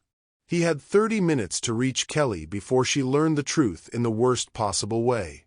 30 minutes to figure out how to confess his deception while protecting her from his family's retaliation. As he rushed toward the garage, Derek's phone rang. Christopher's name appeared on the screen. "Derek, where are you going?" Christopher's voice was sharp with suspicion. "Out," Derek said curtly. "That's not wise, brother. You're not thinking clearly. The brain tumor." "There is no brain tumor," Derek exploded, the words escaping before he could stop them. Silence stretched across the phone line. "What did you say?" Christopher asked slowly. Derek realized his mistake immediately. In his panic about Kelly, he'd revealed his deception to the very people who were planning to use it against her. "Nothing," Derek said quickly. "I'm just frustrated."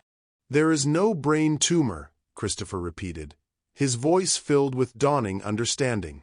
"Derek, are you telling me you've been faking this entire illness?" Derek's blood turned to ice.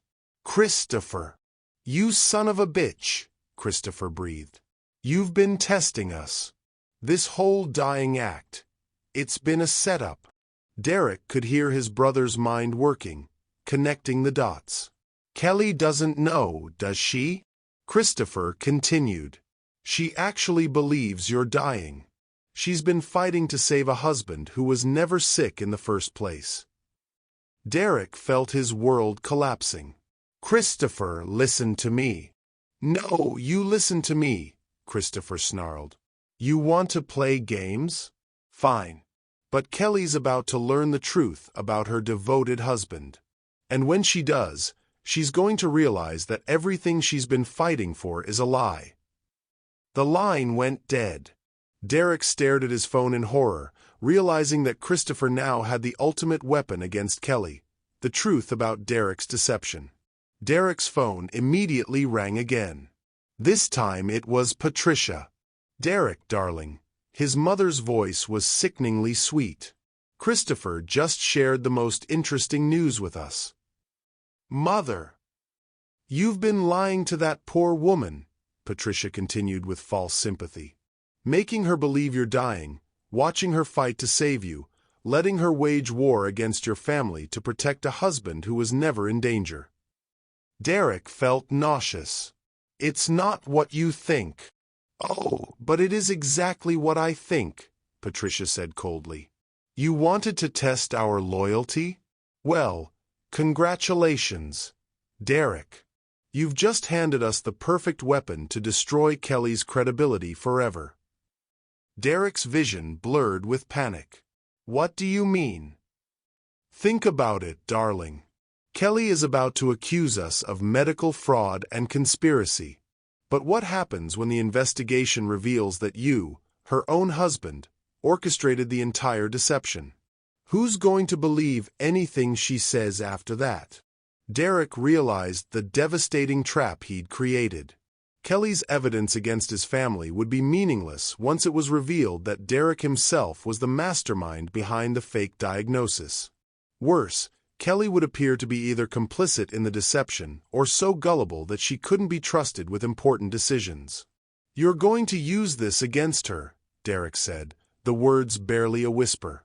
"We're going to use this to save Maya from an unstable mother who can't tell reality from fiction," Patricia corrected.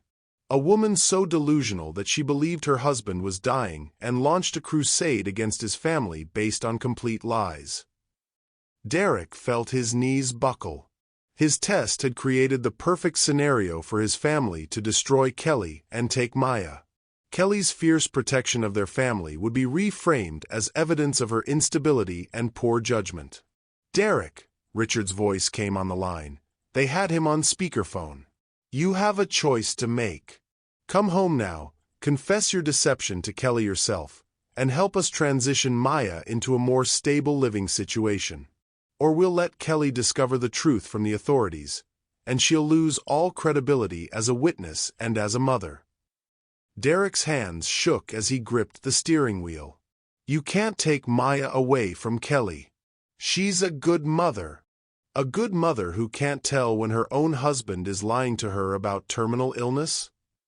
Christopher laughed harshly. "A good mother who makes wild accusations against innocent family members? A good mother who's so unstable that she records private conversations and threatens federal investigations based on delusions?" Derek realized that every action Kelly had taken to protect their family, the recordings, the confrontations, the threats to expose the conspiracy, would now be used as evidence of her mental instability once the truth about Derek's deception came out. "You have 15 minutes to get home," Richard said coldly. "Or we make the calls that end Kelly's credibility forever." The line went dead, leaving Derek alone in his car with the crushing weight of his choices. Kelly was at the hospital, about to learn that her husband had been lying to her about dying. His family was preparing to use that revelation to destroy her credibility and take Maya away. And Derek had created this entire nightmare through his own deception. His phone buzzed with another text from Kelly. "Derek, something's wrong. Dr. Martinez is acting strange. She keeps stalling and asking weird questions. I think your family got to her too. We need to get out of here." Derek's heart broke reading Kelly's message. Even now, facing evidence that contradicted her beliefs, Kelly's first instinct was to protect him. She thought his family had corrupted another doctor rather than considering that Derek himself might be the source of the deception. Another text arrived. "I'm scared, Derek. If they can reach doctors at other hospitals, nowhere is safe. I'm coming home. We need to take Maya and disappear until we can find someone we can trust." Derek stared at the message, realizing that Kelly was planning to run away with Maya to protect them from a conspiracy that didn't exist. She was about to become a fugitive based on his lies, which would give his family even more ammunition to prove she was unfit and unstable. His phone rang. "Dr. Martinez. Mr. Simons, I can't stall your wife any longer. She's becoming agitated, talking about running away with your daughter. I'm concerned about her mental state. If you don't get here in the next 5 minutes to explain this situation, I'm going to have to call security and possibly social services." Derek closed his eyes, feeling the trap closing from all sides. Kelly was about to be detained for psychiatric evaluation based on her delusional behavior. His family was preparing to use his deception to destroy her credibility. And Maya would be caught in the middle of a custody battle based entirely on lies Derek had created. "Dr. Martinez," Derek said, his voice breaking, "please don't call anyone yet. I'm on my way. 2 minutes, Mr. Simons. That's all I can give you." Derek hung up and pressed the accelerator, racing toward the hospital where his wife was about to learn that everything she'd been fighting for was based on a lie. Behind him, his family was preparing to use that revelation to destroy the woman who had loved Derek unconditionally. As Derek sped through the Seattle streets, he realized that his test had revealed something he'd never intended to discover. That some deceptions were so destructive they poisoned everything they touched, turning love into betrayal and protection into persecution. The question now wasn't whether Kelly would forgive him for lying about his illness. The question was whether she would survive the revelation with her freedom, her daughter, and her sanity intact. Derek's phone buzzed with one final text from Christopher. "Time's up, brother. Hope your test was worth destroying the only person who actually loved you. Derek pressed harder on the accelerator, knowing he was racing toward a confrontation that would either save his family or destroy it forever. But as the hospital came into view, Derek realized that the betrayal twist in his story wasn't what his family had done to Kelly, it was what he had done to himself. What do you think Derek should do when he reaches the hospital? Should he confess everything to Kelly immediately, or try to find another way to protect her from his family's threats? Share your thoughts in the comments below. The parking garage was nearly empty as Derek screeched into a space near the elevator. His hands shook as he checked his phone. No new messages from Kelly, which somehow felt more ominous than her previous panicked texts. As the elevator climbed toward Dr. Martinez's floor, Derek caught his reflection in the polished steel doors. He looked like a man racing toward his own execution, which wasn't far from the truth. In the next few minutes, he would either find a way to protect Kelly from the consequences of his deception, or he would watch his lies destroy everything he'd ever loved. The elevator doors opened, and Derek stepped into a nightmare of his own making.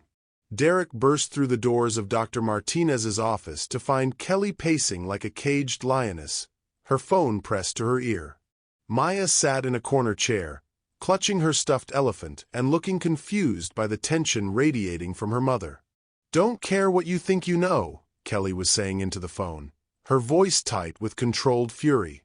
"My husband is dying, and your family is trying to steal everything from us." Derek's heart sank as he realized Kelly was on the phone with his family, probably Christopher, who was undoubtedly preparing to deliver the devastating truth about Derek's deception. "Kelly," Derek said urgently, moving toward her. Kelly looked up, relief flooding her face. "Derek! Thank God you're here. Something's wrong with Dr. Martinez. She keeps asking strange questions, and now your brother is calling me, claiming..." Kelly's voice broke. "He's saying terrible things about you, about us." Dr. Martinez appeared in the doorway of her inner office, her expression grave. "Mr. Simons, we need to talk. All of us." Derek felt the walls closing in. In moments, Kelly would learn the truth about his deception. His family would use that revelation to destroy her credibility, and Maya would be caught in the crossfire of a custody battle based on lies. But as Derek looked at his wife, fierce, protective, willing to fight the world for him, something shifted inside him. Kelly's love wasn't based on his wealth or status. She'd proven that over and over. Her love was based on who she thought he was as a person. And maybe, just maybe, that person was worth fighting for. "Dr. Martinez," Derek said, his voice steady despite the chaos in his mind, "before we go into your office, I need to make a phone call." Kelly frowned. "Derek, we don't have time." "Trust me," Derek said, pulling out his phone. "This one call will change everything." Derek dialed a number he'd memorized but never used, the direct line to FBI agent Sarah Chen, a contact he'd cultivated years ago when his company had been targeted by corporate espionage. Chen owed him a favor, and Derek was about to call it in. "Agent Chen," came the crisp voice on the other end. "Sarah, it's Derek Simons. I need an immediate favor, and it's a matter of life and death." Kelly's eyes widened. Maya looked up from her elephant, sensing the gravity in her father's voice. "Derek, what's going on?" Agent Chen asked. "I need you to conference in this call and record everything that's about to happen. My family is attempting to commit fraud, conspiracy, and they've threatened to have my wife institutionalized to cover their crimes." Derek caught Kelly's shocked expression. She thought he was talking about his family's supposed medical conspiracy, but Derek was about to turn the tables in a way no one expected. "Derek," Kelly whispered, "what are you doing?" "Protecting my family," Derek said firmly. "Agent Chen, are you recording?" "Recording and tracing." "Go ahead." Derek took a deep breath and dialed Christopher's number, putting the call on speaker so everyone in the room could hear. Christopher answered on the first ring, his voice smug with anticipated victory. "Derek, I hope you're calling to surrender. Because Kelly's about to learn some very interesting truths about her devoted husband." "Actually, Christopher," Derek said calmly, "I'm calling to give you one last chance to back down before you commit federal crimes." Christopher laughed harshly. "Federal crimes? Derek, you're the one who's been lying." "I'm the one who's been conducting a legal investigation into my family's criminal conspiracy," Derek interrupted smoothly, "with full FBI cooperation." The silence on the other end was deafening. Kelly stared at Derek in confusion, while Dr. Martinez leaned forward with interest. "What are you talking about?" Christopher's voice had lost its smugness. "I'm talking about the fact that for the past 6 months, the FBI has been investigating the Simons family for inheritance fraud, conspiracy, and racketeering," Derek said, his voice gaining strength. "My supposed terminal illness was part of an elaborate sting operation to gather evidence of your crimes." Kelly's mouth fell open.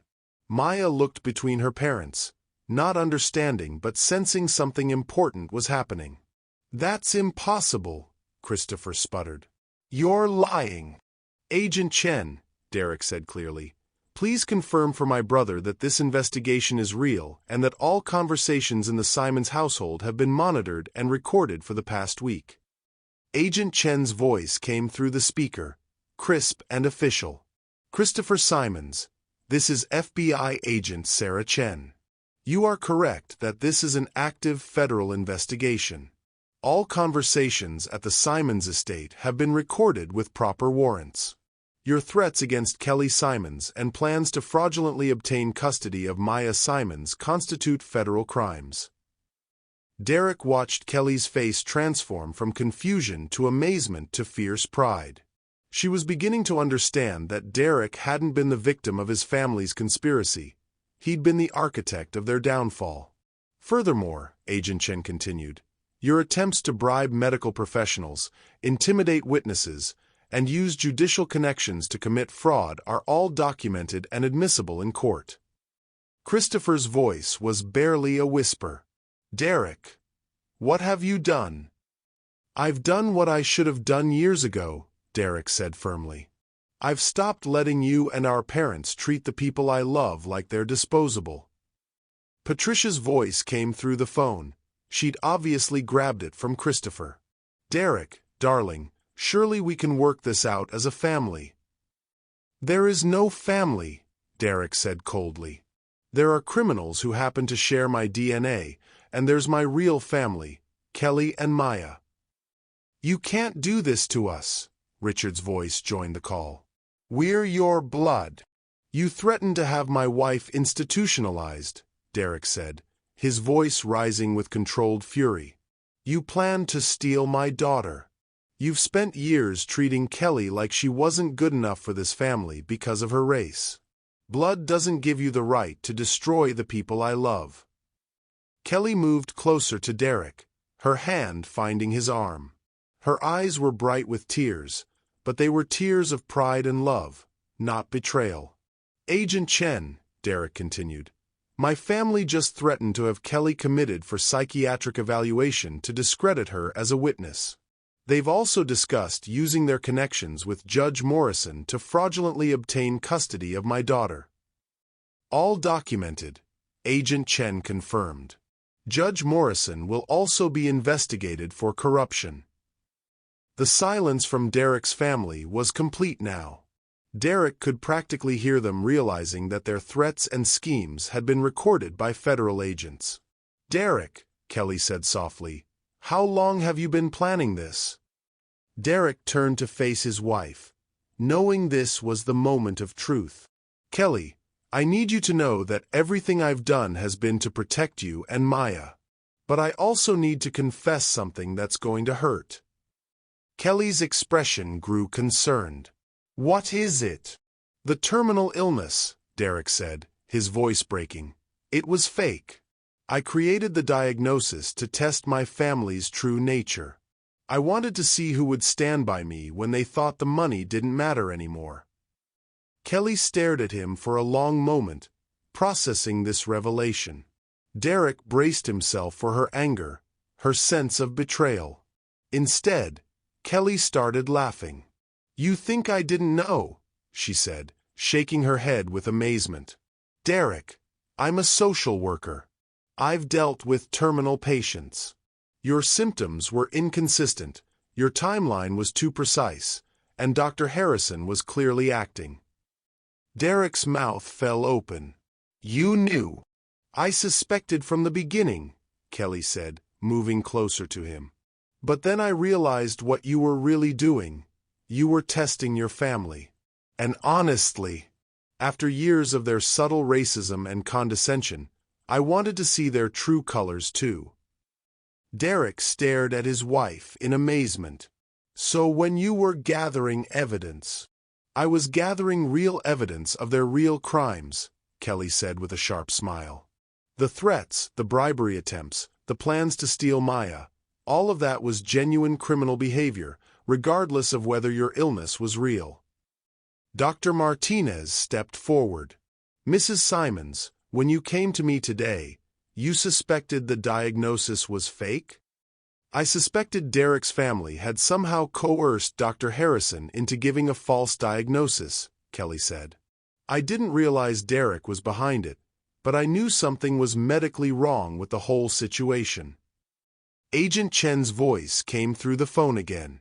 "Mr. Simons, we have enough evidence to arrest your family members on multiple federal charges. Are you ready to proceed?" Derek looked at Kelly, who nodded firmly. He looked at Maya, who was watching her parents with wide, trusting eyes. "Proceed," Derek said. "Derek, wait." Christopher's panicked voice came through the speaker. "No more waiting," Derek said firmly. "No more threats. No more treating my wife like she's not good enough for this family. It's over."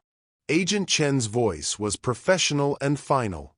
"Christopher Simons, Patricia Simons, and Richard Simons, you are under arrest for conspiracy to commit fraud, attempted bribery of public officials, intimidation of witnesses, and conspiracy to violate civil rights.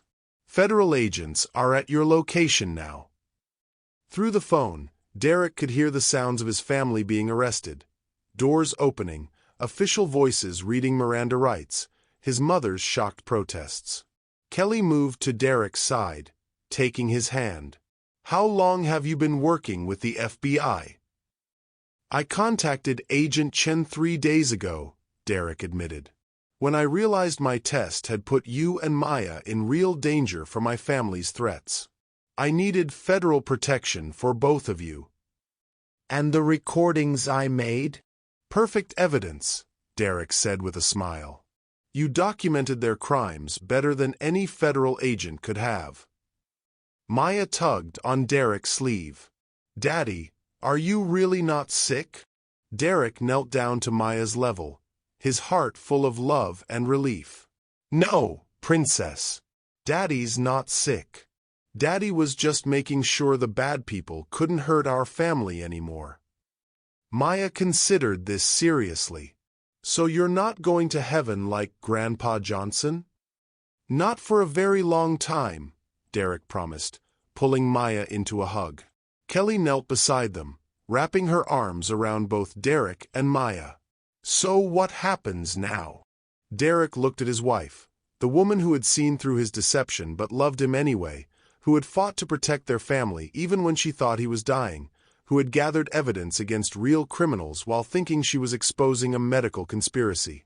"Now," Derek said, "we go home, to our real home. And we start over as a family that doesn't have to worry about people who measure love in dollar signs." Agent Chen's voice came through the phone one final time. "Mr. Simons, we'll need formal statements from both you and your wife, but that can wait until tomorrow. Your family is in federal custody, and they won't be bothering you again." Derek hung up the phone and looked around Dr. Martinez's office. An hour ago, he'd been racing here to prevent Kelly from learning a truth that would destroy their marriage. Now, he was leaving with his wife and daughter, free from the toxic influence of his family forever. "Dr. Martinez," Kelly said, standing and smoothing Maya's hair, "thank you for your patience with this unusual situation." Dr. Martinez smiled. "In 30 years of medicine, I've never been part of an FBI sting operation. It's been educational." As they walked toward the elevator, Maya skipping between her parents, Kelly turned to Derek with a serious expression. "Derek, I need you to promise me something." Derek's heart clenched, wondering if Kelly was about to deliver consequences for his deception. "Anything. Promise me that if you ever want to test my love again," Kelly said with a mischievous smile, "you'll just ask me directly. Because I'll tell you the same thing every time. I love Derek Simons the man, not Derek Simons the billionaire. And I always will." Derek stopped walking and pulled Kelly into his arms, kissing her with all the love and gratitude in his heart. When they broke apart, Maya was giggling. "You mushy stuff," Maya said, but she was smiling. "Get used to it, princess," Derek said, lifting Maya onto his shoulders. "Mommy and Daddy are going to be very mushy for a very long time." As they walked through the hospital parking garage toward their car, Derek's phone buzzed with news alerts. The arrest of the Simons family was already making headlines. Billionaire family arrested in federal conspiracy case. FBI sting operation exposes inheritance fraud scheme. Simons empire under federal investigation. Kelly glanced at the headlines over Derek's shoulder. "Any regrets about destroying your family's reputation?" Derek looked at his wife and daughter, then at the news stories about his family's crimes. "My family destroyed their own reputation. I just made sure they couldn't destroy ours in the process." "So what happens to the Simons empire?" Kelly asked as they reached their car. Derek smiled, buckling Maya into her car seat. "That's something we'll figure out together. All three of us." As Derek started the car and pulled out of the parking garage, he realized that his test had revealed something he'd never expected to discover. He'd thought he was testing other people's loyalty and love. Instead, he'd discovered the depth of his own capacity for protection and sacrifice. Kelly had known about his deception and loved him anyway. She'd fought to protect their family even when she thought he was dying. And when the truth came out, she'd stood by him as he finally confronted the toxic influences that had poisoned his life for decades. "Where to?" Derek asked as they merged into Seattle traffic. "Home," Kelly said simply. "Our real home." Derek reached over and took Kelly's hand, feeling Maya's small feet kicking gently against the back of his seat. For the first time in his adult life, Derek Simons was driving toward a future that wasn't defined by his family's expectations, his company's demands, or society's judgments.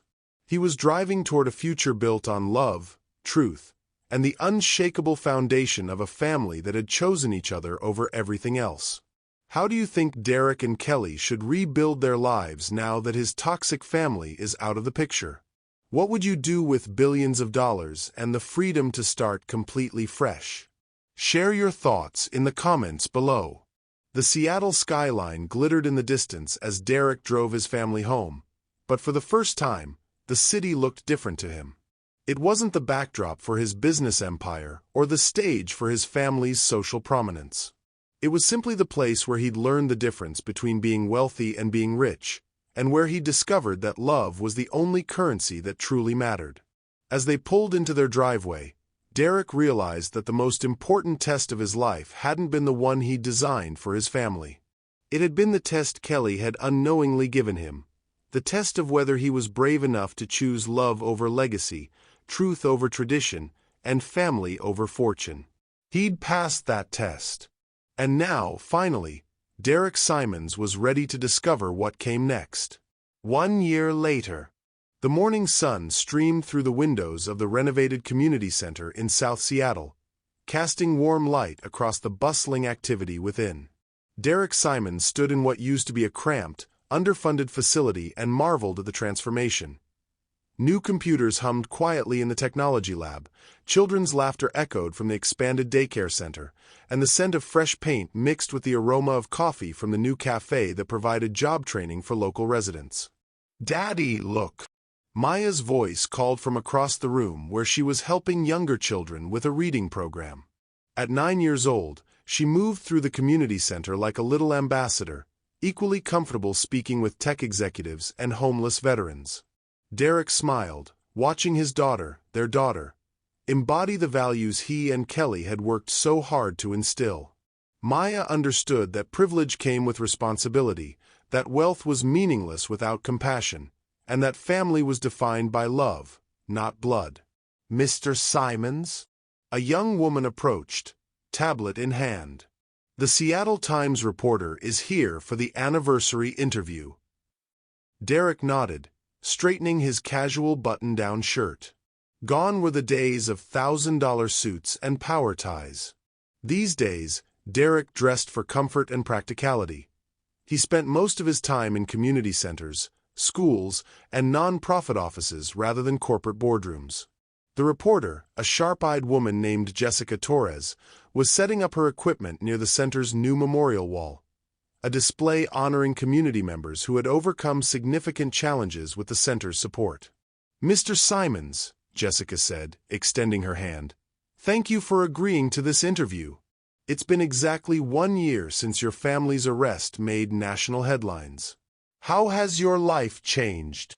Derek glanced around the bustling community center, then toward the office where Kelly was meeting with social workers about expanding their family support programs. "Everything changed," Derek said simply, "but in the best possible way." "Let's start with the immediate aftermath," Jessica said, activating her recorder. "Your parents and brother were sentenced to federal prison for conspiracy, fraud, and civil rights violations. Your family's business empire was largely dismantled. How did you handle losing everything?"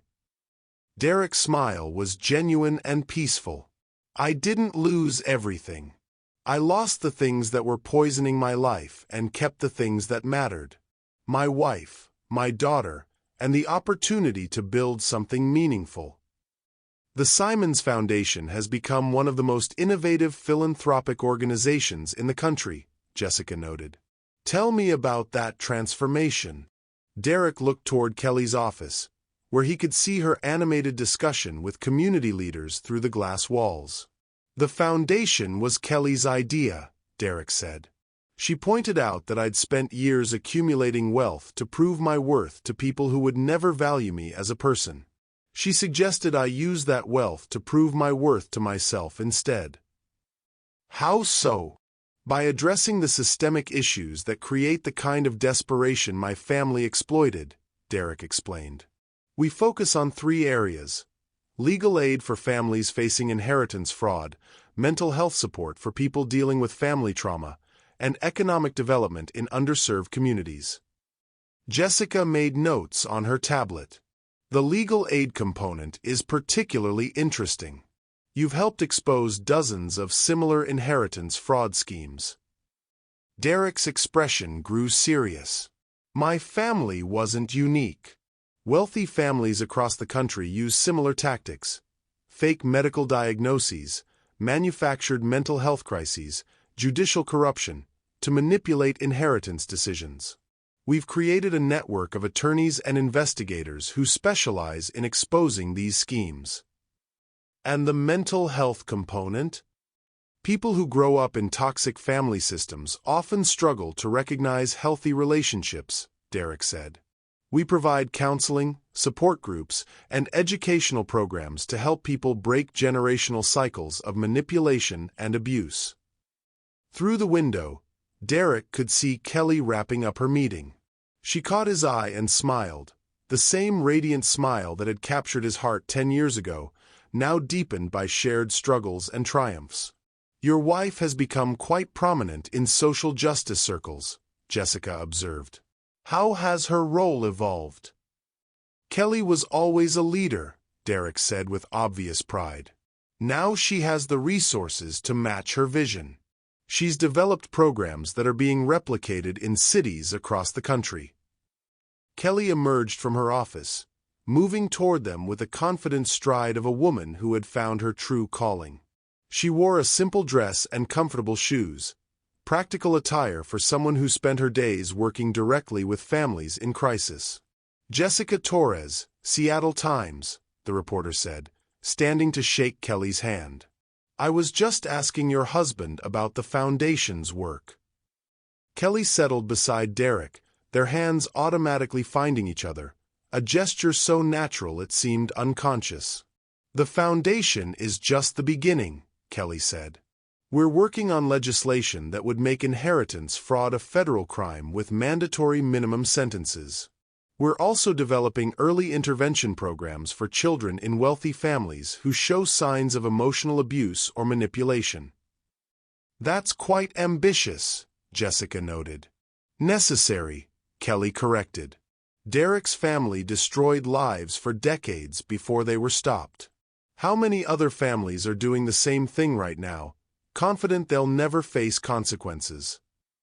Derek squeezed Kelly's hand, remembering the woman who had stood alone against his family's threats, armed with nothing but love and determination. That same fierce protectiveness now fueled programs that helped thousands of families. "Let's talk about the personal side," Jessica said. "Derek, you've been very open about the deception you used to test your family. Do you have any regrets about that approach?" Derek was quiet for a moment, considering the question he'd asked himself countless times over the past year. "I regret the pain I caused Kelly," he said finally. "Even though she suspected the truth, watching someone you love pretend to be dying is traumatic. I should have found a different way to expose my family's true nature." Kelly turned to face him. "But if you had, we might never have gathered the evidence needed to stop them. Your test revealed their willingness to commit federal crimes. A straightforward confrontation wouldn't have done that. Do you think the deception was justified?" Jessica asked Kelly directly. Kelly's answer was immediate and firm. Derek's deception lasted a few weeks and was motivated by love and protection. His family's deceptions lasted decades and were motivated by greed and control. There's no comparison. "What about Maya?" Jessica asked. "How has she processed everything that happened?" As if summoned by her name, Maya appeared at Derek's elbow, having finished her reading session with the younger children. "Can I answer that?" Maya asked with the confidence of a child who had been raised to speak her mind. Jessica smiled and adjusted her recorder. "Of course." Maya climbed onto Derek's lap, settling in with the ease of a child who had never doubted her parents' love. "I was scared when I thought Daddy was sick," Maya said seriously. "But I was more scared of Grandma Patricia and Uncle Christopher.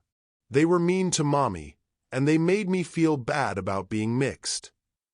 Derek's jaw tightened at the memory of his family's subtle racism toward Maya.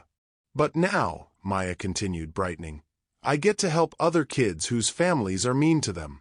And I learned that real family is the people who love you no matter what, not the people who share your DNA." Jessica looked impressed by Maya's articulate response. "That's very wise for someone your age." Maya shrugged.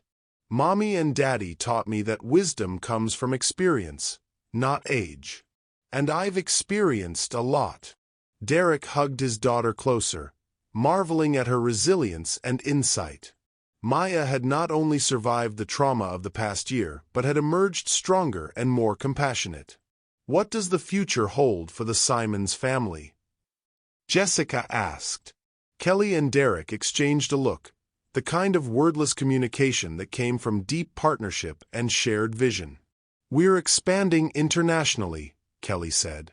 "Inheritance fraud and family manipulation aren't uniquely American problems. We're working with organizations in Europe and Asia to develop similar programs." "And personally?" Derek smiled, pulling an envelope from his jacket pocket. "Actually, we have an announcement." Kelly's eyes widened. She clearly hadn't expected Derek to share their news publicly. Kelly and I are adopting, Derek said, his voice warm with excitement. A brother and sister whose parents died in a car accident. Their extended family was fighting over the inheritance and trying to separate the children. Jessica's expression softened. How old are they? Marcus is 7, and Zoe is 5, Kelly said, her voice thick with emotion. They've been in foster care for 8 months while their relatives battled in court. We're hoping to finalize the adoption next month. So Maya will have siblings? Maya nodded enthusiastically. I'm going to be the best big sister ever. I'm going to teach them about the community center and show them all my favorite places and make sure they know they're safe now. Derek felt his throat tighten with emotion.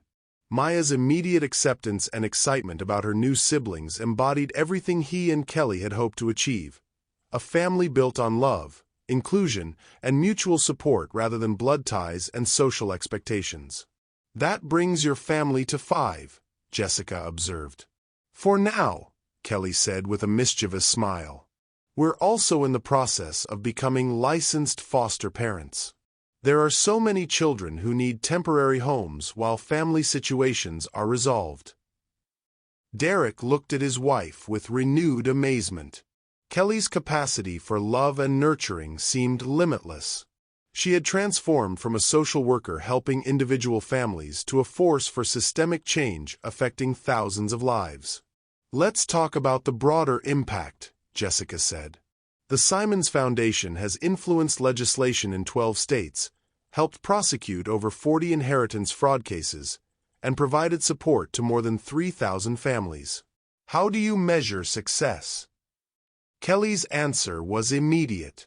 Every child who grows up knowing they're loved unconditionally. Every family that stays together despite outside pressure. Every person who breaks free from toxic relationships and builds healthy ones instead. And every wealthy family that thinks twice before exploiting vulnerable relatives, Derek added. We've made inheritance fraud expensive and risky. That's deterred a lot of potential crimes.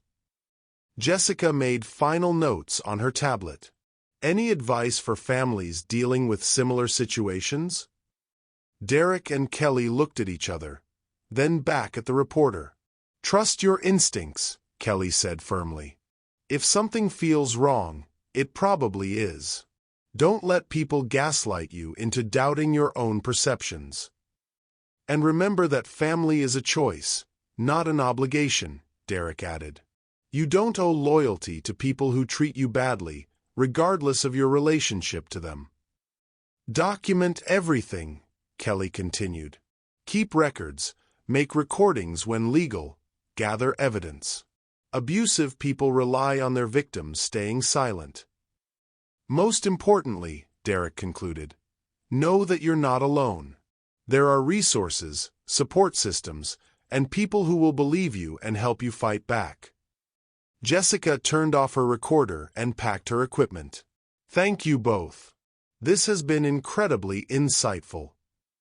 After the reporter left, Derek, Kelly, and Maya walked through the community center, checking on various programs and greeting the staff and volunteers who had become their extended family. In the technology lab, former gang members were learning coding skills that would help them transition to legitimate careers. In the counseling center, families were working through trauma with therapists who understood the intersection of poverty, racism, and systemic oppression.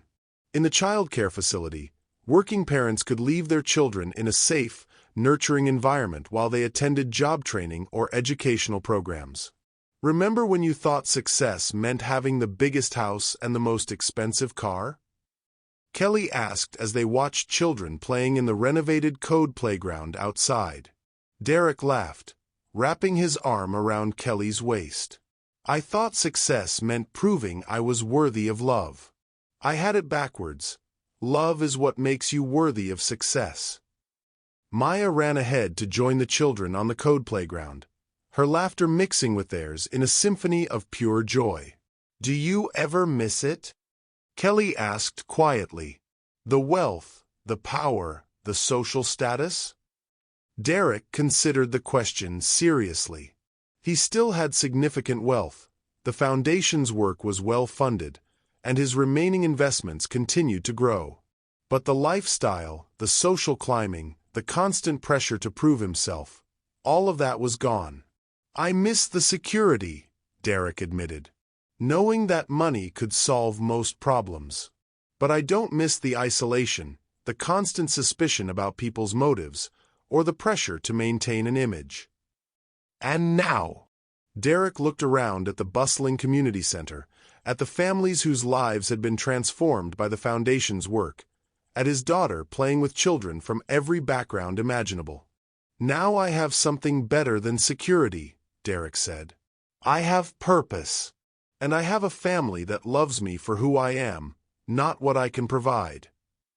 Kelly stood on her tiptoes to kiss him, a gesture that still made Derek's heart race after all these years. "What do you think your parents would say if they could see this?" Kelly asked, gesturing toward the community center. Derek's expression grew thoughtful. His parents were serving concurrent sentences in federal prison. Patricia for 8 years, Richard for 10. Christopher had received 12 years due to his leadership role in the conspiracy. Derek had not visited any of them, though he'd received numerous letters requesting meetings. "I think they'd be horrified," Derek said honestly. "All this money going to those people, all this effort spent on lost causes. They'd see it as a waste of the Simons legacy." "And how do you see it?" Derek's smile was peaceful and confident. "I see it as the real Simons legacy. The one Maya and Marcus and Zoe will inherit. A legacy of service, compassion, and using privilege to lift others up rather than keep them down." As the afternoon sun began to set over Seattle, Derek and Kelly collected Maya from the code playground and prepared to head home. Their house was smaller now, a comfortable family home in a diverse neighborhood rather than the isolated mansion on the hill. But it was filled with laughter, love, and the constant activity of a family that had chosen each other. "Daddy," Maya said as they walked to their car, "when Marcus and Zoe come home, can we have a big party to welcome them?" "Of course, Princess," Derek said, lifting Maya onto his shoulders. "What kind of party?" "The kind where everyone is invited," Maya said seriously.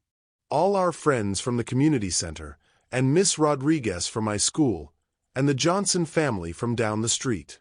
A party where everyone knows they belong." Derek felt tears prick his eyes. Maya had internalized the most important lesson he and Kelly had tried to teach, that belonging wasn't about blood or status or wealth. It was about love, acceptance, and the choice to include rather than exclude. "That sounds perfect," Kelly said, taking Derek's free hand as they reached their car. As Derek buckled Maya into her car seat and Kelly settled into the passenger seat, Derek realized that his story had come full circle. A year ago, he'd been a man desperately trying to prove his worth through tests and deceptions. Today, he was a man who knew his worth came from the love he gave and received, the lives he touched, and the positive change he helped create in the world. The drive home took them through the heart of Seattle, past the gleaming towers of the financial district where Derek had once wielded power, past the courthouse where his family had been sentenced, past the hospital where Kelly had nearly discovered his deception. But Derek wasn't looking backward anymore. He was looking forward, to the adoption finalization next month, to the new programs the foundation would launch next year, to the family dinners and bedtime stories and ordinary moments that made up a life well lived. "Derek," Kelly said as they pulled into their driveway, "do you ever wonder what would have happened if you'd never tested your family? If you just accepted their behavior and tried to keep the peace?" Derek parked the car and turned to look at his wife, the woman who had seen through his deception but loved him anyway, who had fought to protect their family even when she thought he was dying, who had transformed his guilt and regret into a force for positive change. "Every day," Derek said honestly. "And every day, I'm grateful I found the courage to choose love over loyalty, truth over tradition, and family over fortune." Kelly smiled and leaned over to kiss him. "Me too." As they walked toward their front door, Maya skipping between them, Derek realized that the most important test of his life hadn't been the one he designed for his family. It had been the ongoing test of whether he could build a life worthy of the love Kelly and Maya had given him. He was still taking that test every day. And so far, he was passing. What kind of legacy do you want to leave for the people you love? Derek chose to transform his wealth into a force for positive change. What would you do if you had unlimited resources and the freedom to start fresh? Share your thoughts in the comments below, and let us know what you think about Derek and Kelly's journey from deception to redemption. The porch light cast a warm glow over the Simons family as they reached their front door. Inside, the sounds of a life well lived awaited them. Homework to help with, dinner to prepare together, bedtime stories to read, and dreams to share about the family they were building and the world they were changing. Derek Simons had started his journey as a billionaire trying to buy love and prove his worth. He was ending it as a man who understood that love couldn't be purchased, tested, or earned. It could only be given freely and received gratefully. And in that understanding, Derek had found something more valuable than all the wealth in the world. He had found home. Thank you for watching this story to the end. If you enjoyed this story, you will surely love the next one. It's as crazier and more intriguing as you can ever imagine. So do check it out. Click on the image showing on your screen right now to watch the next one.